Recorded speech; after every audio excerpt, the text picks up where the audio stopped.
Chapter 642. To the gods it was insignificant and could only be used as a bonus, but to the ninja master it was too precious. The only drawback was that it would contaminate the soul. After all, it was another person's lifespan. The consequences of soul contamination ranged from mental disorder to personality replacement. Thea really couldn't let ordinary people use it, but the ninja master who had long been contaminated by demons didn't have this concern. This hourglass contains a person's lifespan of 70 years. Your original demon physique will increase the burden on your lifespan, but it's still possible to extend your lifespan by 30 to 40 years. Thea noticed a flash of light in the ninja master's eyes and knew that he was tempted. Now there are two options in front of you waiting for you to choose. Do you want to solve the problem of the Assassin League while everyone is here today, or take a step back to extend your lifespan? In fact, there was no need to guess to know the old man's real thoughts. The longer one lived, the more afraid of death, especially the ninja master. The truth was as Thea expected. He quickly made up his mind to get the lifespan first. The Assassin League could be put aside for 2 years. Anyway, the purpose of the Assassin League was to extend his lifespan, so he couldn't put the cart before the horse. Thea threw the hourglass to him. How do I use this thing? The old man looked at it for a long time. It didn't look like something to eat. You know the worship ceremony of the Greek gods, right? Thanatos needs your belief. As long as you believe in him and worship him from time to time, the quicksand will slowly enter your body and extend your lifespan. The ninja master was very satisfied. This method wasn't difficult. Although it was a bit strange for a Central Asian to believe in a Greek god, who cared about this in a life-and-death situation? The old man left the bat cave gracefully. A storm that was neither too big nor too small was finally resolved. Thea finally had time to introduce Cassandra to Batman. Whether it was for Shiva or Thea, he couldn't refuse. Batman happily took over the black-haired Loli's future teaching job. Thea sent the square-faced Nisha back to Star City, and the siblings continued to follow Moira around the country. Under the strict defense of several forces, Moira's final push ended perfectly. Now it was time to see the final vote. That morning, after Quinn's family had breakfast, the three of them went to the nearest polling place together. When the reporters who had been waiting for a long time saw the family of three get out of the car, they rushed towards them like crazy. Miss Quinn, how confident are you that you will be selected? Dr. Quinn, will you vote for your mother? Mr. Quinn, is there anything you want to tell the media about your relationship with Lance and her sister? In order to appear more approachable, a large number of Moira's security personnel were dismissed by her. Today, she was voting as an ordinary citizen. The eldest miss also kept a low profile and did not bring anyone with her. However, the wall of human flesh that she used to have was no longer there. She could not send a mental attack into the crowd, so she was a little speechless as she was surrounded by a tide of reporters. As a man, Oliver could only rely on himself to separate the crowd and let the two women enter the voting booth. The tabloid reporters at the entrance could be ignored, but the large media inside the polling station had to be dealt with carefully. The three of them got their votes. This was not the time to be modest. The other candidate ignored them and the three of them chose Moira. They each filled in the form and showed it to the media. Only then did the procedure was completed. The integrity of the media in the polling station was quite high. They did not pay attention to the gossip, but focused on Moira's governance after that. Moira did not hold back and described the benefits of electing her as the president. In short, if they did not elect her, they would suffer a big loss. When the other candidate was mentioned, she did not hold back and ridiculed the other party. She almost shouted at the camera that the other party was a fool. This was very interesting. At the beginning of the election, when the two candidates mentioned each other, they were all polite words such as respectable opponents, extraordinary politicians, and so on. However, when Moira began to take the lead, everything changed. Both sides adjusted their strategies almost at the same time, which was to belittle the other party and elevate themselves. The TV debate still needed to maintain some dignity. Now that the dust had settled, there was no need to hold back. Moira ridiculed the other party's governance strategy and fashion sense. It turned out that the other party did not show any mercy. When the family of three returned to the old house, they turned on the TV and saw that the other party was also scolding their own clothing. Since Moira's main theme was the superhero card, The other candidate went all out. In his opinion, the superhero could not do anything to him. He completely disregarded life and death. He ridiculed several superheroes, focusing on how Superman's blue tights and red cloak did not match, and how terrible the color combination was. Thea could only say sorry to Superman for being caught in the crossfire. Presumably, the good-tempered Superman would not mind. The whole day of voting was noisy. All kinds of rumors were flying and the whole country was jubilant as if it was a festival. The family of 3 did not go anywhere, but waited silently at home for the final results. Many of the aides kept sending back all kinds of news. The results of the vote count came out very quickly. Moira won a large number of votes and directly announced the victory of the election in front of the media surrounded by people. To officially enter the White House, they had to wait until January 20th of the next year. During the inauguration ceremony, they had to hold the Bible and take the oath of office to complete the whole process. There was still more than a month to 2 months before that. Thea used this time to personally arrange her mother's security. The teleportation gem was still the most important thing. Although Moira's physical fitness was much better than an ordinary old lady, she still could not withstand the shooting of a large-caliber weapon. Although she had learned some fighting skills like Taekwondo, the results were not worth mentioning. Thea found a few of Death Knell's subordinates who did not look so fierce and stuffed them into the security team. The Sky's Eye Association would also provide some protection. With this double insurance, she felt at ease. Moira flipped through the calendar every day, waiting to reach the peak of her life. Now, the president in the White House, who was already a little nervous, was also flipping through the calendar. Anyone who wanted to come to this place could come. He did not want to stay a day longer. Thea took time out to meet Poseidon again. Amidst the ripples, she entered Poseidon's kingdom. A few giants who had fought side by side before led her into Poseidon's bedroom. He was waiting outside the door. After dismissing the irrelevant people, the 2 gods spoke a few words. Seeing that he was not happy, Thea immediately went to the main topic today. I can give you this staff, but... Poseidon did not mind such a straightforward request. If there was a need, it would be easy. If there was no need, it would be easy. A ton of meteoric iron. What do you think? Poseidon thought that he made a very high offer. Thea almost spat in his face. Meteoric iron? Wasn't that the remnants of meteorites that entered the atmosphere? I have as much of it as I want. If you want it, I can even give you a few planets. Thinking of the few pieces of precious meteoric iron in Hades' treasury, she was speechless. She did not touch any of those broken stones. They were the only things left in Hades' treasury. She shook her head, indicating that she did not want it. The essence of water? No. The horn of harvest. Our family is a high-tech business group. We don't farm, thank you.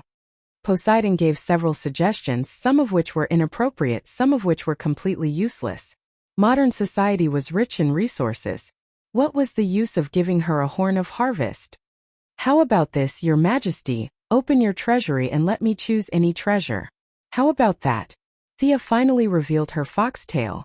Chapter 643. Poseidon shook his head and refused. If you randomly picked and took the best one, I would suffer a huge loss. Thea realized his concern and sighed in her heart. There were too few opportunities to pick up scraps, and the opportunity to snatch by force was even more rare. She had to play her part this time. She summoned another trading slate and wrote clearly that the god of death staff would be exchanged for a treasure from Poseidon's treasury. The difference would be made up by her side. Oh, so you are the goddess of wealth. I didn't know. Poseidon was able to see through Thea's abilities with just one move. The Poseidon had always thought that Thea was a god in battle. You can't take my personal artifact. He made a request. Thea nodded and added it to the slate. Okay. Come with me. Poseidon thought about it.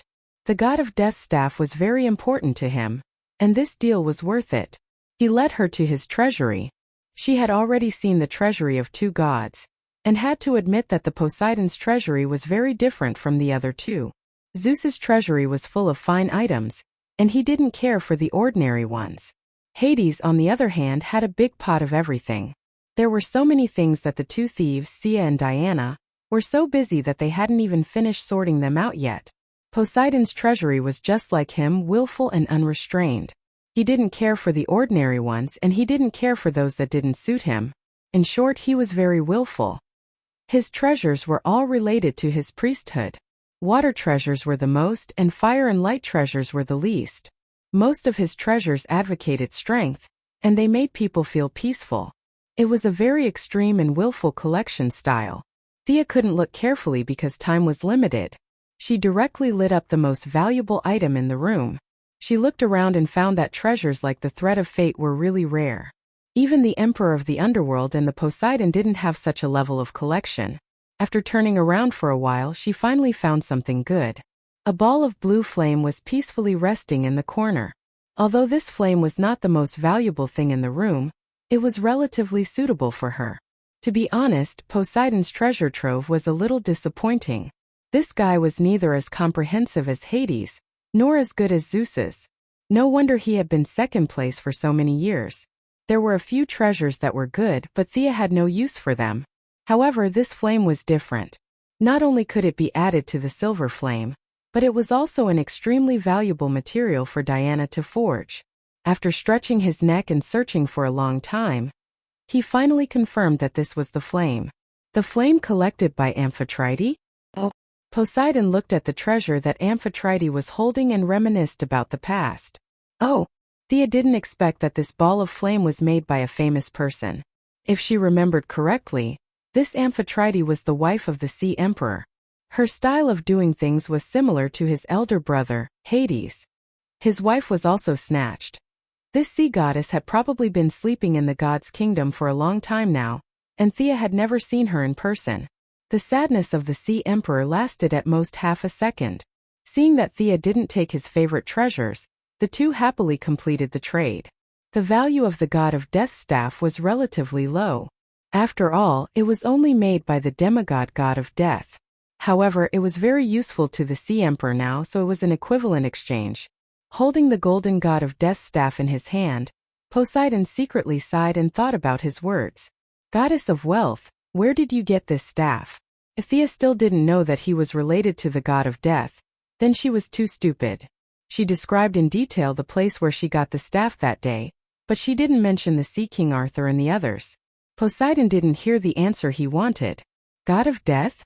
Is that what people call him now? What's his relationship with His Majesty? Thea asked casually as she was curious. Poseidon thought for a while and decided to tell the truth. This was mainly because he saw that Thea's strength was outstanding, and she didn't have a close relationship with the Greek gods. Atlanta used to be my chosen, but he stole part of my power when I was sleeping. That bastard. Poseidon suppressed his anger and said in a cold tone. Oh. It suddenly dawned on Thea that everything made sense now. Atlanta was naturally the god of death.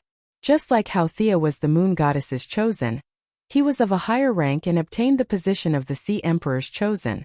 This explained how he could survive until today. Ordinary Atlanteans had a longer lifespan than people on the surface, but it was impossible for them to live for more than 10,000 years. The god of death was the chosen of the Sea Emperor, and his lifespan was long enough. Listening to Poseidon, he even stole part of Poseidon's origin. This could be called powerful. You ruled the 7 seas, didn't you find him?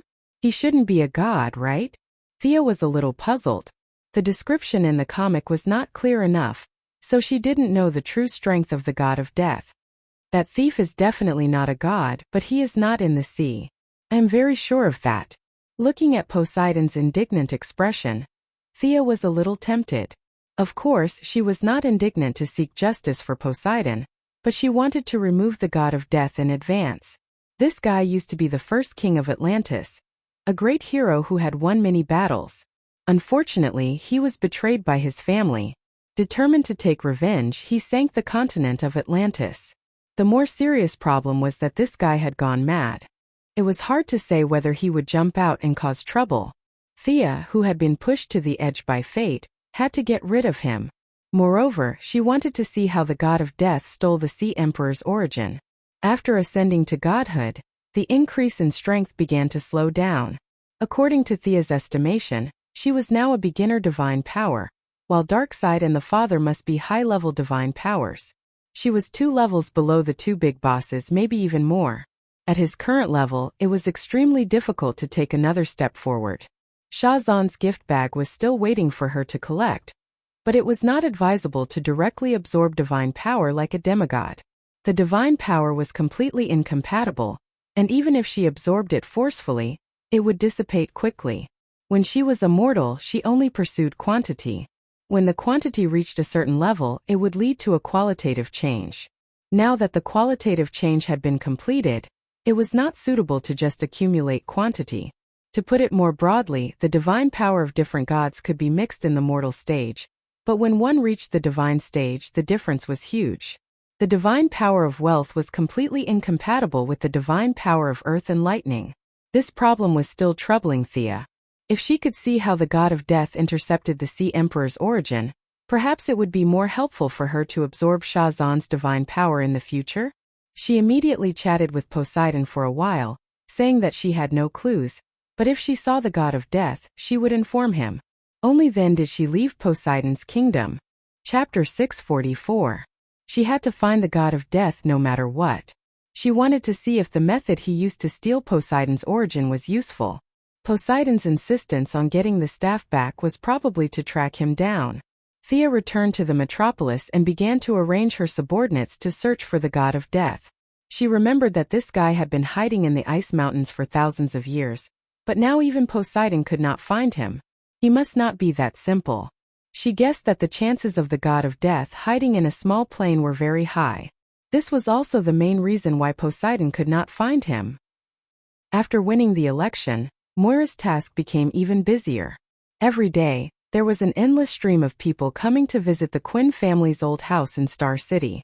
Some recommended themselves for jobs, some talked about their scientific achievements in hopes of getting government support, and some talked about the international situation. There were all kinds of people who wanted to break down the door of the Quinn family's old house. Those who wanted to be officials were easy to deal with, but Moira could not deal with the people from the scientific community. She could only rely on her daughter to deal with them. To be honest, Thea was indeed knowledgeable. She had led mankind in climbing the tree of technology. She had dabbled in almost all the fields of modern applied science. It was just that she was not proficient in them, but after 2 days of dealing with them, she could not handle it. She had to use the fat old man in the firestorm as a scapegoat. He was a leading figure in nuclear physics and looked like a white-haired old scholar. He could handle most of the problems. All kinds of people dealt with them like a merry-go-round. After a month it was Christmas Eve. There was no need to hold such a high-profile party this Christmas. Moira only prepared a small family gathering. Except for the grand banquet where celebrities gathered last year. This year's small gathering could be said to be Diana's first serious entry into Quinn's family circle.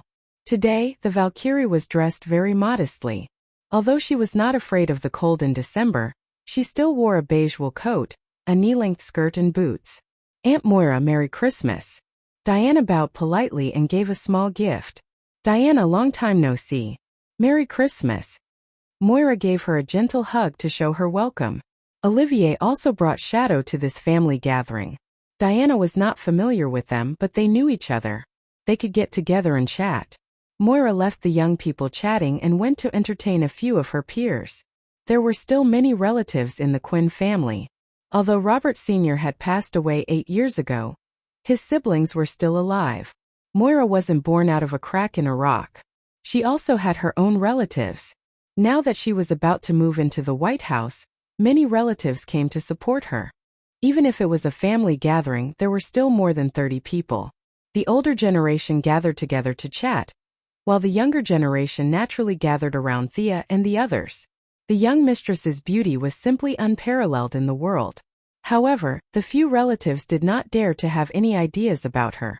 The law here was that cousins were allowed to, but a billionaire, an academic giant, and a superhero title made most people flinch. They were just ordinary people, and did not want to be captured by a group of aliens while walking on the street. A few of the young people were unconsciously attracted by Diana's heroic spirit, and tried to show off their excellent side. The young mistress would not let their imagination run wild. Without a word, she pulled Diana's head over and kissed her lips. Diana was a little stunned at first, but soon understood and responded enthusiastically. The two of them showcased their affection on the spot, causing the relatives to sigh.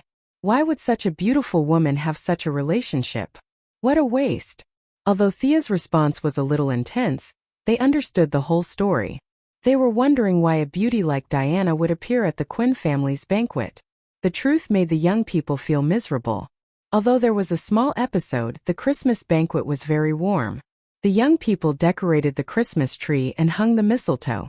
The young mistress, who was usually lazy, did not use magic today. She rolled up her sleeves and decorated with the others. The elders brought all kinds of food, including turkey, pudding, chocolate, and red wine for everyone to taste. From time to time, people dressed in Christmas robes and beard, dressed up as Santa Claus, came to congratulate the family.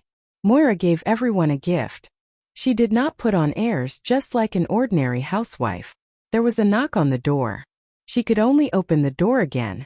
"Hey Moira, Merry Christmas." A middle-aged man with an elegant appearance greeted her with a smile. Moira's expression changed slightly.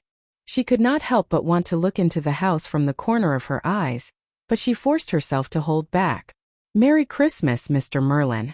Feeling the abnormality outside the door, Thea inadvertently took a look.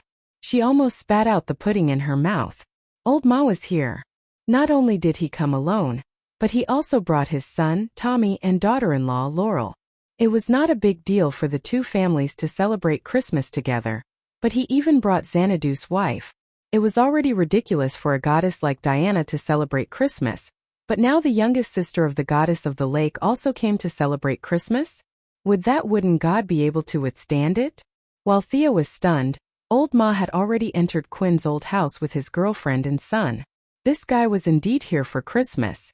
Seeing that Malcolm and his family were obviously not here to cause trouble, Moira also let down her guard. She chatted with Xanadu, half to test the situation and half to build a relationship. Today, Xanadu's wife had obviously made some preparations. She put away her ethereal temperament, just like when Thea first met her 100 years ago. She was graceful and elegant, and her speech was extraordinary. Even in front of Moira, who was already the leader of a country, she was not inferior. "Who is that woman?" Tommy pulled Laurel to the side of the young people. Oliver asked in a low voice.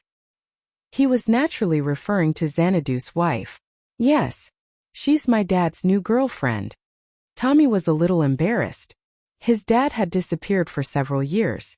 Now that he jumped out, it was unexpected. Oliver looked at her seriously. "This woman seems to be very powerful. She's not an enemy, is she?" After that, he looked at his sister and Diana. In Oliver's view of the world, it was always right to ask his sister about these strange things and people. When Thea was hesitating whether to say it or not, Diana directly sold her out. "Thea knows best. They have some history." Milady looked back at her as if she was a traitor.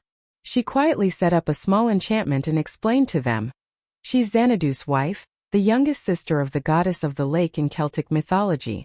As for my history with her, it's because my sword is the sword of the lake." This is what Diana is referring to. The Valkyrie shrank her neck. She forgot that Thea's Merlin bloodline could not be exposed. Fortunately, Milady covered it up. Chapter 645. The story of the sword in the lake, King Arthur and the goddess of the lake, was known to everyone here.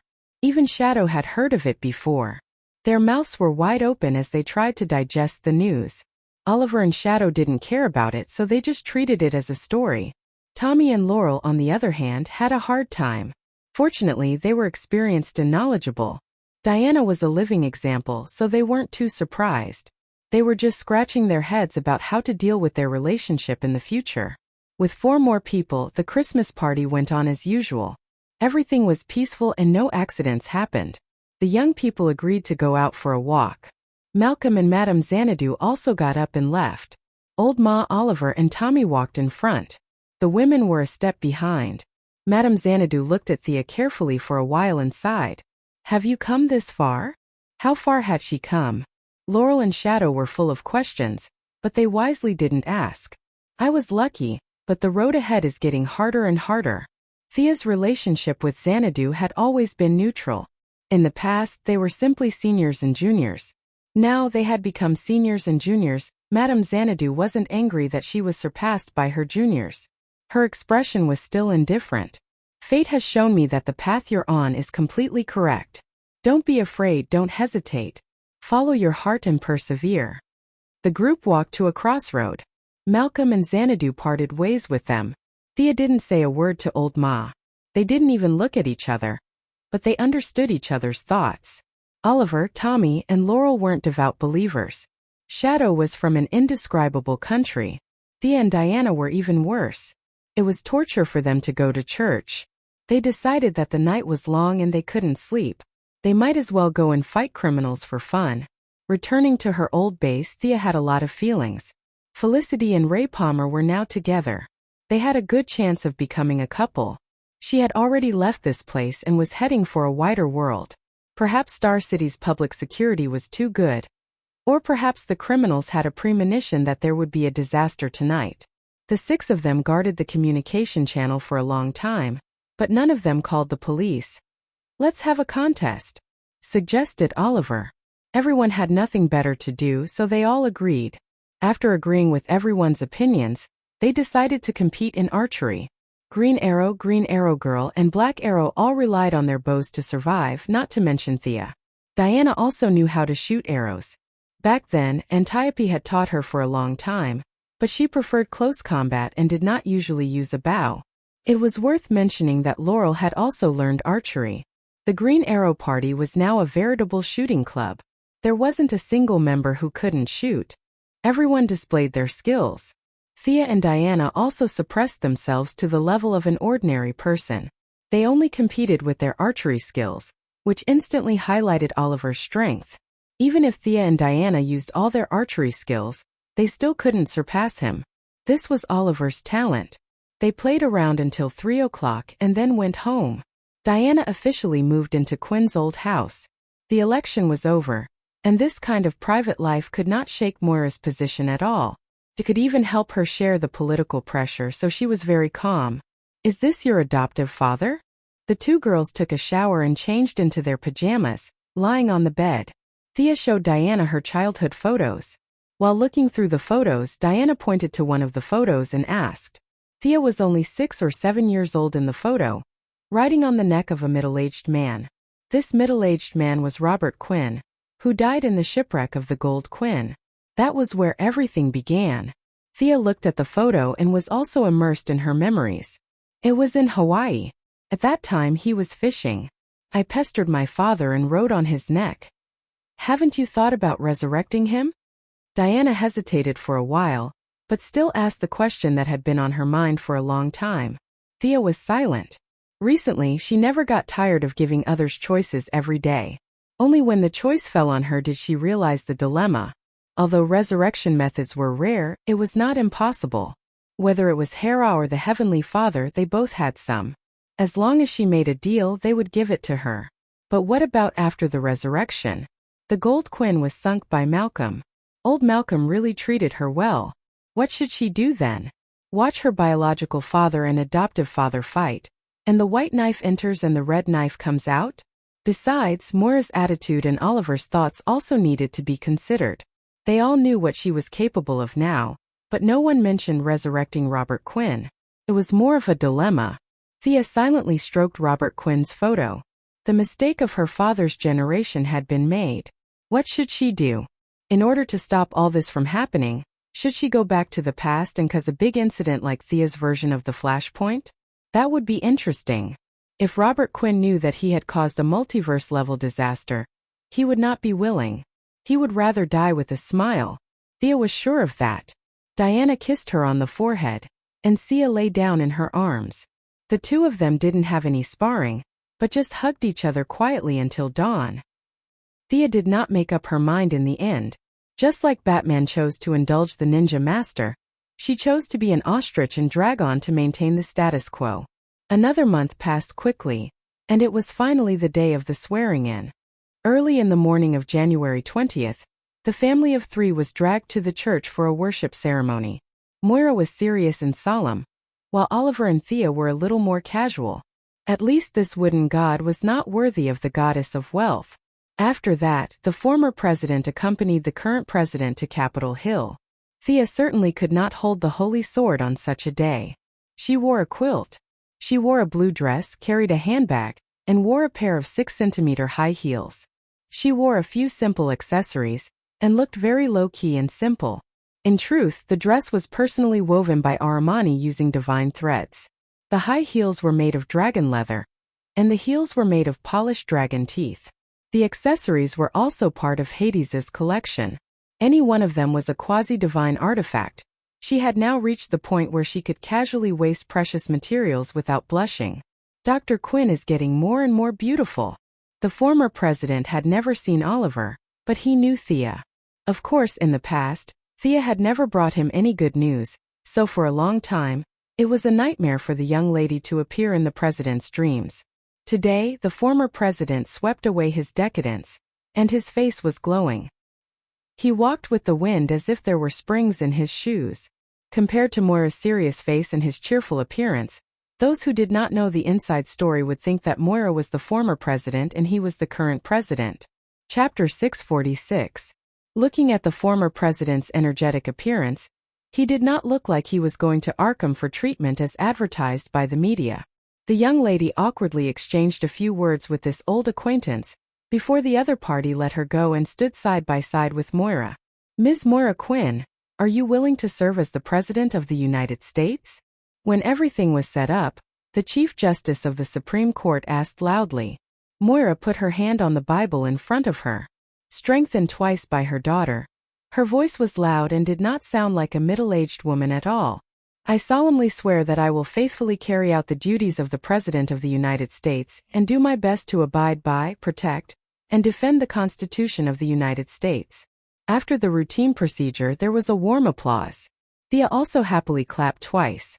After that, the former president was sent off and the new president began his first policy speech. In fact, it was all routine and cliché. Before the election, Moira had repeated the same words hundreds of times, but she still had to go through the process. She also talked about eliminating poverty, protecting the rights of women and children, increasing employment, vigorously developing the economy, and so on. The elites in the audience had to pretend that it was the first time they heard it. They all pretended to be very moved and responded with warm applause. The vice president had been sworn in front of the president. He was also Thea's old acquaintance, the former Minister of Defense, General Swanwick. This black general had officially retired from politics and was now Moira's deputy. After several internal games, the position of Minister of Defense was handed over to Clark's father-in-law, General Ryan. They just had to wait for Moira to take office and go through the nomination process. Analysts agreed that the combination of a president with a huge financial group background and a vice president with a military background would be more executive and inclusive than the previous government. After the speech, it was time for the inauguration luncheon. Many guests had been standing under the sun for half a day. Some of the older guests were so tired that they were about to collapse. They took the opportunity to rest for a while and eat a simple meal. Most of the guests were greeting each other. After all, the men were still fine, but many of the female guests were dressed so tightly that they couldn't even sit properly. What a joke. The young lady did not care. Even if she ate a dragon, her stomach would not have any abnormalities. However, she could not give up on her manners. She could not eat a drumstick. She also had to pretend to be a lady and wait with Oliver on the side. The banquet proceeded very quickly. Formalism was everywhere, and it was the same here. The luncheon almost ended right on time. A group of people walked out in an orderly manner. According to the procedure, it was the presidential inauguration parade. The motorcade circled along Pennsylvania Avenue, and finally, the president went up to the viewing platform of the White House to watch. The parade was made up of the honor guards of the 3 armed forces, civic groups, and various floats. Finally, there was an inaugural ball, and the event finally came to an end. I'm so tired." The young lady felt that today was even more tiring than the battle with the eldest son. She threw herself onto the big bed in the White House, exhausted. For the next 8 years, she would have a bedroom here if nothing unexpected happened. This was the only reward she had gained after several months of hard work. She was so tired that Oliver and Moira were not much better off than her. The whole family had gone to bed early. Early the next morning, Thea was awakened by the noise. Just as she was about to cast a chain lightning to kill the flies, She finally realized that she was in the White House. She awkwardly put away her magic and observed the people outside. She changed into casual clothes and walked out leisurely. The breakfast in the White House was very simple. The waiter brought her a small plate, a few slices of bread, a few pieces of bacon, a palm-sized pancake, and a glass of milk. This was the breakfast for the day. Thea did not care whether she ate it or not. She just thought it was funny. Those guys who protested every day about the luxurious life in the White House should really come and see. This breakfast was at most $10. According to this standard, how much money could they spend in 8 years? She quickly finished her breakfast. On the first day of the new president's term, there was a routine press conference. Thea dressed herself as quickly as possible and stood in front of the White House lawn. She narrowed her eyes and listened to the reporters asking all kinds of strange questions. Originally, she thought that this matter had nothing to do with her. She was thinking about the god of death. Suddenly, a reporter mentioned her name and quickly pulled her attention back to reality. "Dr. Quinn, is it comfortable to live in the White House?" Well, those with the title of Ph.D. must be addressed as doctor in public. The Missy had always praised herself for her persistence in the past. Otherwise, Miss Quinn would sound very low and inferior. For 8 generations of the Quinn family, she was the only one who had a Ph.D. So it was self-evident who the other party was asking. Of course, the Missy would not say that this was the smallest place she had ever lived. The White House was 73,000 square meters.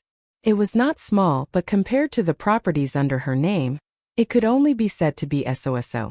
She cheekily praised the democratic system in the United States and expressed her yearning and excitement for the White House. "Will you build a swimming pool in the White House?" Sia glanced at him gently. "Are you crazy?" In his heart, he wondered if he should let the poison vine lady capture this guy and use him as fertilizer. "No. May I ask if superheroes should disclose their identities and register with the government?" Thea could not help but look sideways. "Did you transmigrate from Marvel next door? Superhero Registration Act? You're going to cause trouble." She couldn't deal with this problem. "I can tell you clearly that I won't." "Why? Do the people have the right to know?" the other party asked aggressively. Thea glanced at the scene. Oliver stood beside her. Diana and Bruce Wayne were also present today as celebrities. Superman used Clark Kent's alias to mingle with the reporters. The Martian hunter stood diagonally behind as a security guard. The Missy frowned slightly and sorted out her words. "Ridiculous. Superheroes did not take a single cent from the government and risk their lives to help others. What if their identity is exposed and they are attacked by bad people? Who will be responsible if their families die because of this? The people have the right to know? When did the people have the right to control the life and death of others? Is it given by the Constitution or God?" The Missy asked 3 questions in a row. Her voice was flat but her tone was cold. The other party was a little stunned. He did not expect Thea's words to be so sharp. However, he came prepared and changed his angle. "The people may not have the right, but the government should." Thea's smile was very fake. Of course, her words were even more fake. The government personnel are also made up of the people. The senior government officials are actually ordinary people. They are just a group of people who serve the country and society. After 8 years, they will return to being ordinary people. Your premise is not correct. Chapter 647. The reporters at the scene laughed softly. Thea was definitely lying through her teeth. Were these government officials ordinary citizens? They were either executives of major consortiums or elites in various industries. They would only go to a higher position after leaving the White House. However, the mainstream of society thought that they were ordinary citizens. This was very interesting. The reporter knew that Thea was lying, but he was speechless. He could not deny the current mainstream values, but Thea kept talking about democracy. He did not know how to respond. "Are you advocating a government without people? If superheroes need to be registered, then we have to abandon the existing system and remove the human factor. Mr. Reporter, are you suggesting that we use supercomputers to control all systems according to established procedures to restrain everyone?" Thea was getting more and more excited. Wasn't she just spouting nonsense? The deity of trade was related to language. She was not afraid of debate. The other party was stunned by her ability to change the topic. When did I say that I wanted to build a robot government? Sensing the funny looks of the people around her, she returned to the crowd dejectedly and did not say anything else. After dealing with a few more strange questions, the reporter let her go and threw the questions to the slightly dull Oliver. After an hour, the three of them finally finished all the procedures. Oliver quickly left the White House without saying anything. Thea also pulled Diana to meet up with a few superheroes. They went to the place she named the Hall of Justice to discuss the problem. The people and the higher-ups are afraid of superheroes. Batman changed back into his batsuit and spoke first. Thea's identity had been completely exposed, and Diana did not care. Superman was in between what could be exposed and what could not be exposed. He and the Martian Manhunter were firmly against revealing their identities. He was very sensitive to the smell of conspiracy as he pondered about others every day. I think it should be under the premise of voluntary participation. It depends on the individual's opinion on whether or not to disclose their true identity. We should give the individual the right to choose and not a veto. Superman was very keen on this theory that his father had taught him, the so-called right to choose. No, what if someone impulsively announces their identity and regrets it later? Batman flatly refused. Powerful gods and aliens like you can choose to go public, but human superheroes can't do that. We'll grow old and one day we won't be able to wear capes anymore. What will we do then? Thea immediately supported Batman. This was the value of ordinary superheroes. They were not gods on Earth and could not run faster than the speed of light. Every time they put on a cape and walked on the streets, they were risking their lives to do something. They could lose their lives in an accident or fall from several floors and be paralyzed for life. If they were to reveal their identities, it would be too dangerous. I generally support Batman, but Superman's opinion can also be adopted. Earth's superheroes can hide it, but if they really can't help it, we shouldn't oppose it. Thea tried to mediate the opinions of the two, but unfortunately Superman and Batman were very stubborn. Superman was determined to give the choice to the individual. According to his original words, they had no right to make decisions for others. Batman, on the other hand, had an attitude of "I'm very experienced. They will regret it in the future, so I must take precautions in advance." The young lady's opinion was relatively neutral. She felt that Superman was too idealistic, and Batman thought too much about the dark side. Neither was suitable. As a result, the two refuted her again and criticized her for swaying her position. After that, Diana and the Martian Manhunter also joined in the discussion, and the five of them argued endlessly. In the end, they could only temporarily put aside the dispute and wait for more superheroes to appear before discussing this issue. In the next few days, Moira officially entered her role and began to meet frequently with people from all walks of life. To put it nicely, it was to listen to the opinions of all parties. To put it bluntly, it was to argue with a bunch of people. Moira was busy for a whole week before she cleaned up the mess left by the former president and began to patrol within her authority. The first stop was the Ministry of Defense. General Ryan led a group of senior military officials to accompany her. Thea was quite familiar with the Pentagon and now she also came to watch. Her future policy was also discussed with her mother. Moira was very appreciative of Thea's way of making the former president spend all his time on military affairs and incur infamy. After that, the current president vigorously developed the people's livelihood. After taking a cursory look at the mothership in the dock, and the giant mechs that were still training in the military base, Moira expressed her approval. After that, they came to the second stop, the Heaven's Eye Society. "Is this the new mutant you recruited?" Thea pointed to a female warrior in a purple-red bodysuit and asked Amanda. Now, there were more and more mutants in the Heaven's Eye Society. Dr. Light and Dr. Mist were the best among them. Including the Suicide Squad, their number was really not small. Hee. Her code name is Black Orchid. Amanda smiled a little awkwardly. The role had changed, and now she didn't know whether to answer Thea's question or not. Thea glanced at the female warrior and snorted softly. "It's the product of human experiments. You added the green of all things and the red of all things into the same body at the same time. This is the only survivor, right?"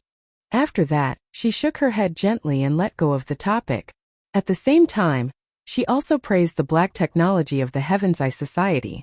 The green of all things and the red of all things, such things that deviated from the rules, how did they coexist in the human body? The Heaven's Eye Society bases were all over the country, and Moira didn't have the time to check them one by one. She just listened to some reports and completed the established procedures. It was just that she finally proposed to visit the Black House. The Black House had always been under Steve's direct control, and even Amanda, who now controlled the Heaven's Eye Society, didn't infiltrate it. But fortunately, Steve was a really patriotic person. For the president's order, he chose to directly execute it. Thea also took her mother's arm and stepped into the Black House. Chaos. Turning on the indoor lights, looking at the room in front of them that was comparable to a small library, the few people who entered for the first time all had the same feeling. The young lady ignored the gazes of the few people and looked at her own collection. After looking at the treasure house of the three Zeus brothers, she only had one thought. This place was simply a garbage dump. All kinds of messy things were piled up together, and there must be some high-quality goods. For example, at first glance, she saw a golden helmet in the shape of a full golden bell, quietly placed in the corner. This was the sole manifestation of the god of order of the two rivers, Nabu. The person who wore the helmet could instantly merge with Nabu and become a powerful mage, and had a lot of abilities such as time travel, immunity to aging, and precognition of danger. It was recorded that there were a total of 8 people who had worn this helmet, and they all called themselves Dr. Fate. Chapter 648. Ridiculous. Thea scoffed at their self-title. What was the point of being possessed by a god? Assimilating their form of existence and gaining unparalleled power in a short period of time. They couldn't even see themselves clearly. Yet they gave themselves the code name of Fate. It was ridiculous. Using the short decades of human life experience and knowledge to understand a god that had existed for tens of thousands of years, she could only say that she should cherish it. This was a possession artifact. The only lucky thing was that God Nabu was kind. Otherwise, God Nabu could be resurrected with a body. Sia used her divine telekinesis to check the helmet. The other party's spirit body was still full of vitality. However, there was a limit to how strong the spirit power was. She forced herself into his spiritual world and found that this guy was not a bad guy. It was just that his understanding of the order was too narrow, and did not match her position as the god of wealth. Thea retreated embarrassedly. She couldn't absorb this guy's divine power. Her personality and position were both neutral. There was a big gap between her and the order. It was worthless. She crossed out the helmet and continued to watch with her mother. The floor was full of junk. Whenever the people of the Sky's Eye Society found something strange, they would throw it into the room. They didn't know what it was for, so the only way was to pile it up. Divine power, magic power, wizard power, and even some power that Thea couldn't name filled this space. Merlin's robe, African tribal totems, voodoo altars, Native Americans hunting javelins, and she even saw the writings of some on Myoji. The Sky's Eye Society must have robbed these things, right? These things were relatively harmonious, but they were all placed outside by Steve. The content inside was even more unbearable. Colonel Steve Trevor, can you tell me what this is? Thea pointed to a dried human head hanging on the shelf and asked Steve. Steve was quite serious. He took out his little notebook and flipped through it for a long time. It's the ancestral body of a small tribe called Kuka from Central Africa. Thea squinted at the body. It was horrifying just to look at it. Colonel Steve, this thing doesn't have a trace of magic wave. Take it out and burn it. Amanda responded with a sneer. She was happier than anyone to see Steve in trouble. He turned around and ordered his subordinates to deal with it. A few of his subordinates also felt that this thing was an eyesore hanging there. They all threw it into a bag with a look of disgust and prepared to take it out to deal with it. Thea originally didn't want to interfere, but seeing the mess here, she really couldn't bear it. For example, the head that had existed for hundreds of years was her ultimate outburst. What kind of lousy thing was it? It had been air-dried for hundreds of years. Even if it was thrown to a dog, the dog wouldn't eat it. Instead, it was hung up so conspicuously like a treasure. The Steve from 100 years ago was much more fun. However, she didn't make things too difficult for the Heaven's Eye Society. She would give her own suggestions regarding curses, and it was up to them whether they accepted them or not. Over the next few days, Moira began to tour various places. Considering that some places were indeed dangerous, Missy accompanied her to visit Belgrave Prison again. This prison on the Gulf of Mexico was surrounded by swamps, and the most notorious criminals in the United States were imprisoned here. 13,000 criminals were imprisoned here, and the prison guards all looked tough and well-equipped. The United States was very interesting. The result of the democratic system was a frighteningly high crime rate. 1 in 100 people in the country had been in prison. Prison culture was quite popular on a certain level. Prison Break and Shawshank's Redemption were all specialties formed by this unique culture. The mother and daughter followed the prison warden with a large number of guards. Defense Minister General Ryan and Heaven's Eye Society's Amanda also brought their own people to accompany and protect them. The prison warden was a black man with a fierce face and a tall figure. Thea didn't bother to look at him after a glance. This guy must have been greedy for money in this position. Strictly speaking, the main part of Belgrave Prison was underground. The criminals on the first floor were all ordinary people who had committed serious crimes. Once they entered the second level of the underground, there would be some capable and organized criminals. For example, Captain Lung Han, who Thea had dealt with before, and B-Woman, who controlled the B-Robots, were all imprisoned on this floor. On the fourth floor, which was the bottom floor, there were already many criminals with superpowers. Several elites of the Suicide Squad were imprisoned here in different areas. Some of the cells were specially modified for superpowers. Suicide Squad. Moira looked at the mission information of the Suicide Squad and was a little hesitant. She couldn't be blamed for thinking so. Amanda was simply too harsh on this group of people. She simply sent them to wherever they were needed.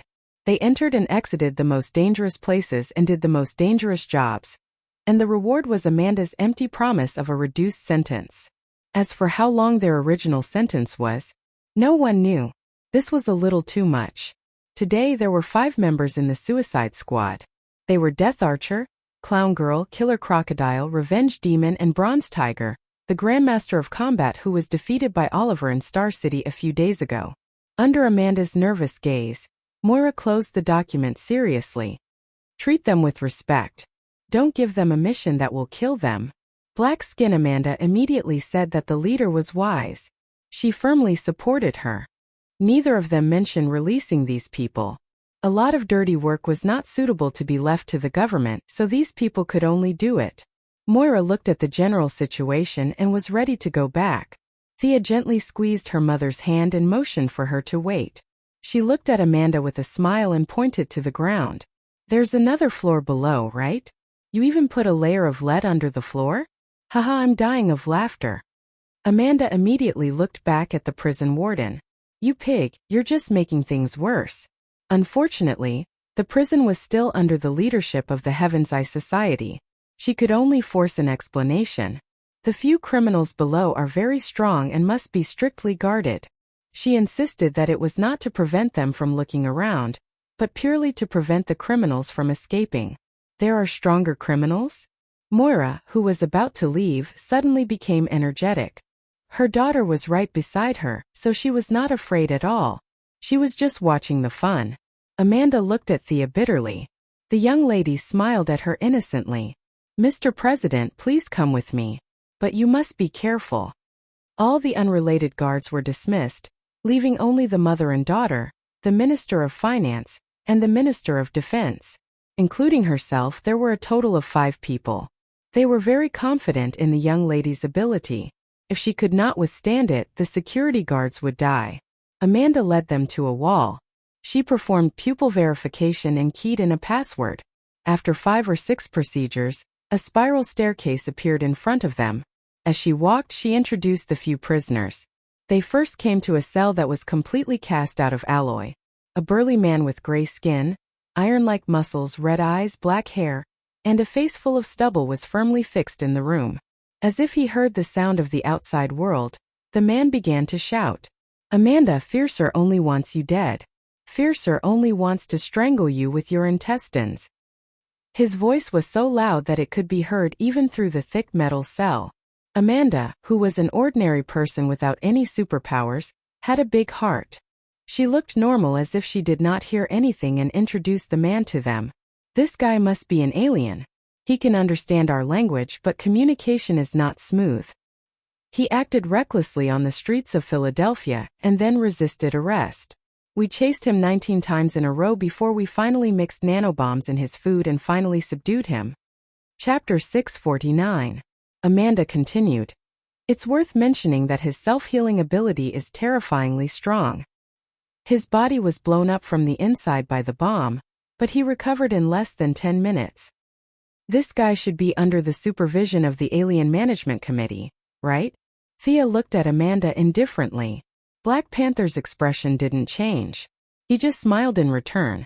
Missy glared at him and didn't pursue the matter. She observed him closely. Violent Wolf Rob, the arrogant guy who called himself the only macho man, was a very famous bounty hunter in the universe. It was just his bad luck that he came to Earth. This guy couldn't be steamed or boiled.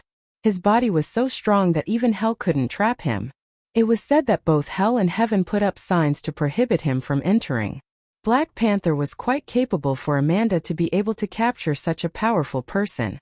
Does Dr. Quinn know anything about him? Does he have a weakness? Amanda's eyes were sharp. She thought about the past and felt that Thea might know something about the alien in the cell. Before Thea could speak, the macho man inside shouted, "The only macho man has no weakness. He's invincible." Could it be that this guy is a lunatic? Looking at the brawny man whose hands and feet were chained to the metal frame in the cell, and who was screaming hysterically, Moira was a little surprised. She had always lived in the relatively peaceful Star City, and had never seen such a fierce person. This guy doesn't have a fatal weakness, but I know he likes dolphins.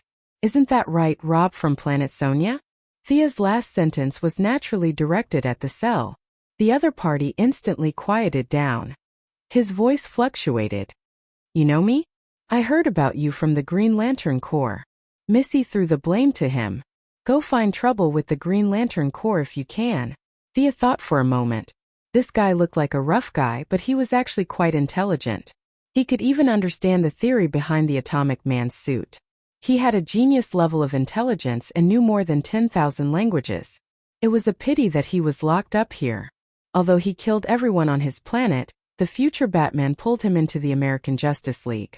The people on Earth probably wouldn't mind. Thea immediately said, Rob, let's make a deal? There was silence for a few seconds. Only Macho Man doesn't believe you. How about this? Let's make a 2-year agreement. Use your knowledge and combat power to help the people of Earth, and we'll give you your freedom. I'll also personally give you a cosmic dolphin. What do you think? Thea felt that if Batman could whitewash this guy, she could too. Killing the people of an entire planet had nothing to do with the people of Earth. When Amanda heard that her prisoner was going to be released, she wanted to say something a few times, but she held herself back. She felt that this prison was impregnable, but Thea had a different opinion. With her sharp eyes, Thea had already noticed that it wasn't difficult for Robert to break free from his shackles. It was just that she didn't know what was going on in this guy's head, which was why he hadn't acted yet. There was no need for her to be criticized at all. She calmly exposed this layer of window paper. Stop pretending. Sit up and let's talk. As soon as she finished speaking, Robert suddenly sat up under Amanda's nervous gaze. The metal shackles that bound his hands and feet broke like pieces of paper. Thea glanced at Amanda. The meaning in her eyes was nothing more than, see, if I didn't come today, your intestines would have been pulled out and strangled by this rough guy next time. There was finally a trace of panic in Amanda's expression. The enemy wasn't restrained. If he rushed out, she, as an ordinary person, couldn't stop him. Robert broke free from his shackles, stretched his hands and feet, walked to the side of the cell, and looked at Thea through a thick layer of metal. He was 2 meters tall and Thea was also 8 meters tall. She was wearing high heels, so the difference in height between them wasn't big. Robert's blood-red eyes looked at her for a long time, and the corner of his mouth had a trace of a sneer. I've killed a few guys like you. Thea wasn't surprised that Robert had killed gods. The universe was too big, and there were always some old gods that fell into the hands of the strong and became a boast. Thea was fearless. I'm not like them. You're no match for me. Haha, you're very strong. Do you have a space dolphin? The two didn't talk about the release, and only talked about the content of the deal. Yes, I only have 2 and I spent a lot of money to buy them. Thea controlled a large neutral business alliance, Diana liked all kinds of rare materials, and she liked cute little animals. There were very few space dolphins in the entire universe. This animal was similar to the Earth's dolphins. Its body was shiny, its belly was white, and its tail was swinging. It looked silly. The only difference was the living environment. One lived in the sea and the other lived in space. Other habits were similar. Thea searched the universe and only found two. Now she was ready to take out one to make a deal. A bunch of Earth people couldn't compare to the value of a space dolphin. Robert was very clear. His eyes seemed to fall into some kind of memory. He could feel Thea's divine power. Robert didn't know what a god was, but he had been on the battlefield for a long time. He did kill old gods and more than one. Making a deal with a strong person was completely in line with his principles. Not to mention that it was a space dolphin. He was still worried and asked, "As long as I help the Earthlings for 2 years?" "Yes, you can't kill and you can't destroy. If the Earthlings ask you anything, you must tell them if you know. If there is an invasion, no matter what you are doing, you must wholeheartedly help the Earthlings to fight." Thea stated her requirements. Robert's scary big face thought for a while, and his scarlet eyes looked straight at Thea. "Okay, I promise you." Thea nodded and pulled Moira back a few steps. The two ministers and Amanda didn't know what she meant, but they also stepped back. Next, Robert punched the wall of the metal cell fiercely. The cell shook violently, but it didn't break. Amanda was relieved. However, this was just the beginning. Robert fully demonstrated what madness was to them. If one punch couldn't break it, he punched 10 times. When his left hand was broken, he changed to his right hand. When his right hand was also distorted, his left hand returned to normal. When he punched the 33rd time, the cell finally couldn't bear the weight and a big hole with a diameter of 1/2 meter was punched out. The only fierce man is out. Where's the dolphin? Robert didn't even look at his bloody fists. He opened his mouth and asked about the dolphin. "See, Amanda? Your cell can't hold him at all." Thea looked at Black Panther playfully. Amanda felt lucky and embarrassed. She was speechless to the extreme. She secretly decided that she would send the guy who designed the cell to the Siberian Observatory later. "Where's the only fierce man's dolphin?" Robert saw that she ignored him and asked angrily. Don't worry. Thea comforted him first. She didn't raise this thing on Earth. Chapter 650. The space dolphins were all raised in the universe. Thea opened a long-distance teleportation door and searched with her divine sense. She grabbed a round guy from the other side of the teleportation door. The sky dolphin was very uncomfortable when it was suddenly caught underground from the starry sky. When it saw Thea, it let out a happy cry and rubbed its big head against her calf for a while. Damn it! She was a little reluctant. Thea gently patted the dolphin's big head and felt that she should have lent it to Robert for 2 years instead of giving it to him. Unfortunately, she had already said it. Mortals could regret it, but she, the goddess of trade, could not easily break the deal. She could only pat the dolphin's big head and point at Robert regretfully.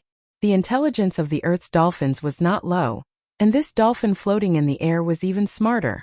When it realized that its owner was going to abandon it, its happy little face suddenly collapsed, and it cried twice with ultrasonic sound that normal people could not hear. Fortunately, Robert also had some skills. He sent out the same ultrasonic sound as the dolphin, and the man and the dolphin communicated. The little dolphin was in a dilemma and finally swam to Robert according to Thea's idea. "Haha! You have gained the friendship of the only fierce man. I will help you in the next 2 years." Robert's big face was still ferocious, but he really liked dolphins. He rubbed his rough face hard against the little dolphin. The other party spat on his face, but he was not angry. Instead, he laughed. Moira saw that her daughter was a little disappointed, so she quickly changed the topic and whispered, "Won't this guy go back on his words?" Thea's disappointment came and went quickly. When she heard her mother's words, she said happily, "Robert's reputation is very good. He never goes back on his words. He will be our help in the next 2 years." Moira looked at the rough man who was teasing the little dolphin. From this angle, he did not look as fierce as before. The fear disappeared, and the politician's mind came out again. Can the Earth's dolphins also attract him? Thea thought for a moment. She remembered that Earth's dolphins also attracted him. It should be possible. Then it's easy. Moira nodded immediately. It was easy to deal with someone with a hobby. Didn't he like dolphins? Later, she would let her subordinates raise 180 dolphins. Such a super powerful force would be tied to the earth. Was there a more suitable business than this? Getting rid of a hidden danger in advance and turning an enemy into a friend was a good thing for everyone. Rob's conduct was completely different from that of a superhero. In addition, this fellow had a fierce look on his face and a repulsive appearance. Who would believe that he was a superhero? However, as the hidden card of the government and the Heaven's Eye Society, Berserk Wolf Luobo would be very competent. Even Amanda was wondering if she should send the guy who designed the prison cell to raise dolphins instead of going to Siberia. Seeing that Robert and the little dolphin were playing happily, they decided to continue their sightseeing trip. Thea didn't have a habit of spoiling him. She had already given away her cute pet, so she should at least hear something. Rob, follow me.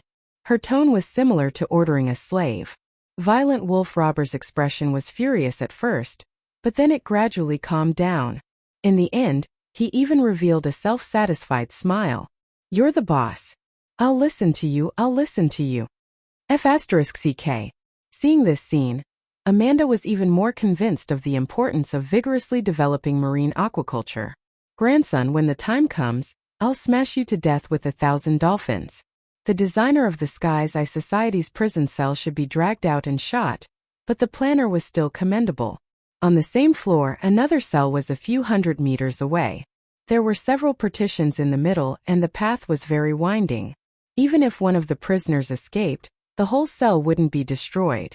Thea also asked Violent Wolf, "Do you know who else is on this floor?" He glanced at her and continued to tease the dolphin, shaking his head to show that he didn't know. The few of them walked into a cell that was filled with yellow light. Amanda pointed at a woman in green who was sleeping on her side and introduced, "Mr. President, the woman you're looking at now was captured after we sacrificed a lot of agents. Her technological weapons are very special." "Are you talking about that ball? Why didn't you confiscate her weapon?" Moira asked, pointing to an eyeball floating beside the woman that seemed to be magnified more than 10 times. "This weapon is beyond our scope of understanding. It seems to have some kind of displacement ability. Even if we take it away and imprison it, it will automatically return to the woman. Her weapon can absorb the energy in the air and turn it into an energy beam to launch it. We accidentally found that it has a particularly poor resistance to yellow light, which led to the scene you see today."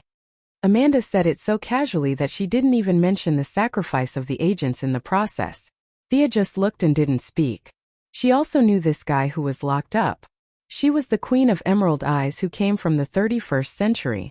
Her weapon was the result of technological transformation of the eyes of an alien Green Lantern.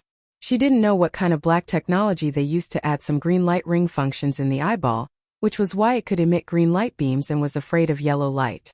Moira glanced at Thea as if nothing had happened. Thea shook her head gently. This woman was different from Violent Wolf. She had no value.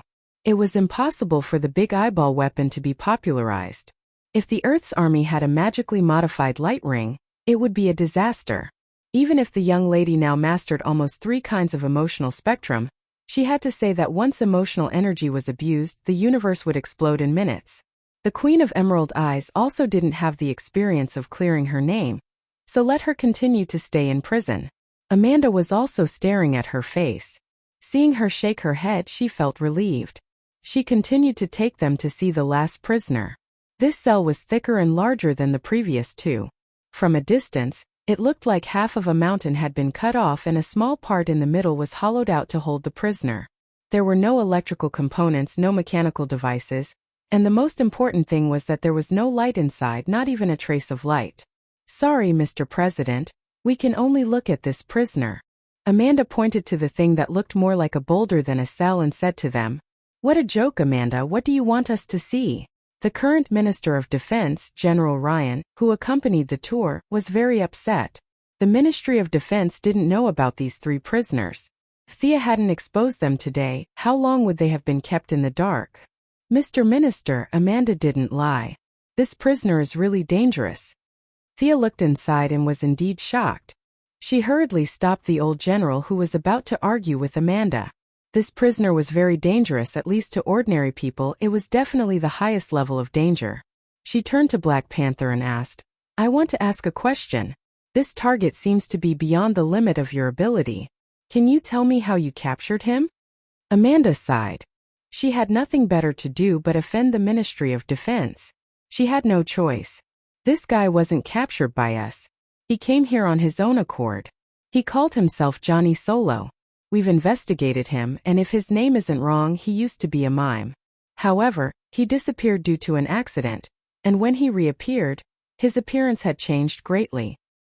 He claimed that he came here to surrender on the orders of a god called the King of Tears.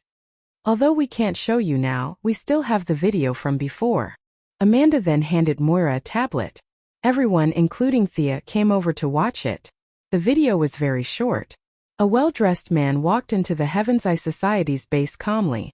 Faced with several weapons aimed at him, he raised his hands and surrendered. Chapter 651. However, when the agents took off his hood, they were all shocked. He was glowing faintly, and there was a mask on his face. He didn't have the brain or hair that a normal person would have. There was only a mask on his face, and there was nothing behind it. After the agents of the Sky's Eye Society inspected him, an even more shocking fact was revealed. He was wearing human clothes, but there was no body. His suit, tie, and gloves were all just decorations. Other than calling himself Johnny Solo and surrendering to the Sky's Eye Society under the orders of someone called the King of Tears, he refused to reveal any information. When Amanda asked him to take off his mask, he said very seriously that anyone who saw his face would die. Seeing such a great danger to society, Amanda had no choice but to lock him up until today. Thea observed him for a long time. He wasn't lying. Anyone who saw his face would die. This guy's aura was undoubtedly that of a god's chosen. However, this King of Tears didn't seem to be a god from Earth. She wasn't surprised. There were very few gods, but there were also a lot of them. Earth had a bunch of gods, so there were naturally some on other planets as well. Hiromir, who was killed earlier, was a god from Mars. Rao, who Supergirl Fiora and the others always talked about, was also a god from Krypton. It wasn't surprising that there was a god that she didn't know. This King of Tears was different from the professional gods on Earth. He was more like a god of rules. The big rules such as time, space, life, and death. These were rules that even Darkseid was dumbfounded when he saw them. He couldn't understand anything else either. However, this god was different. He wrote a rule of his own, and that was to kill anyone who saw him. In Thea's opinion, this rule was too restrictive. One had to see him for it to take effect.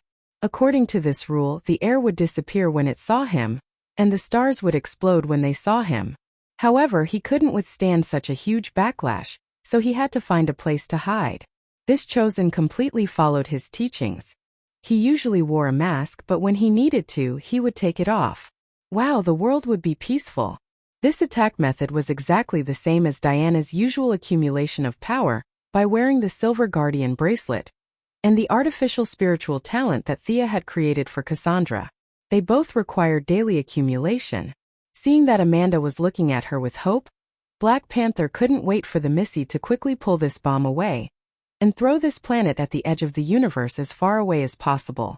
However, she was disappointed. Thea shrugged and said, "Sorry, I really don't know anything about this guy. I can only be sure that this god is not from Earth. This guy is a half-spirit. I don't think I can kill him with my current methods. As for the Tear King behind him..." Thea frowned and racked her memory. She remembered that the King of Tears had come to Earth, but he was quickly defeated by the spirits and turned into a teardrop. Who is stronger between me and Ghost? Ghost has the problem of being strong at times and weak at other times, but overall he is still very strong. After all, he is the vengeful spirit of God. Just like the guardian of Oiwe planet, Gonzo once said that Ghost was not as strong as him, and he was pressed to the ground and called Daddy after 2 seconds. Thea was definitely stronger than Gonzo now, but she did not think that she could defeat the vengeful spirit of God. Among the people she had met so far, the strongest were the 3 demonic palaces, the Heavenly Father and Zeus, who had gone to create a Smurf. The only ones who were stronger than her were Hades, Mithrin, and a few others, but they weren't much stronger than her. The Heavenly Father should be on the same level as Zeus, and the 3 palace demons should be stronger than them. In general, the three palace demons were not as strong as Ghost. Thea felt that Ghost would not have any more trouble fighting her than fighting Gon. At most she would last for 2 more moves. The conclusion made her unhappy. In the eyes of the real bosses, she was probably not much different from Amanda and the others. Ghost was not a suitable reference. It was hard to tell who was stronger between the King of Tears and Thea.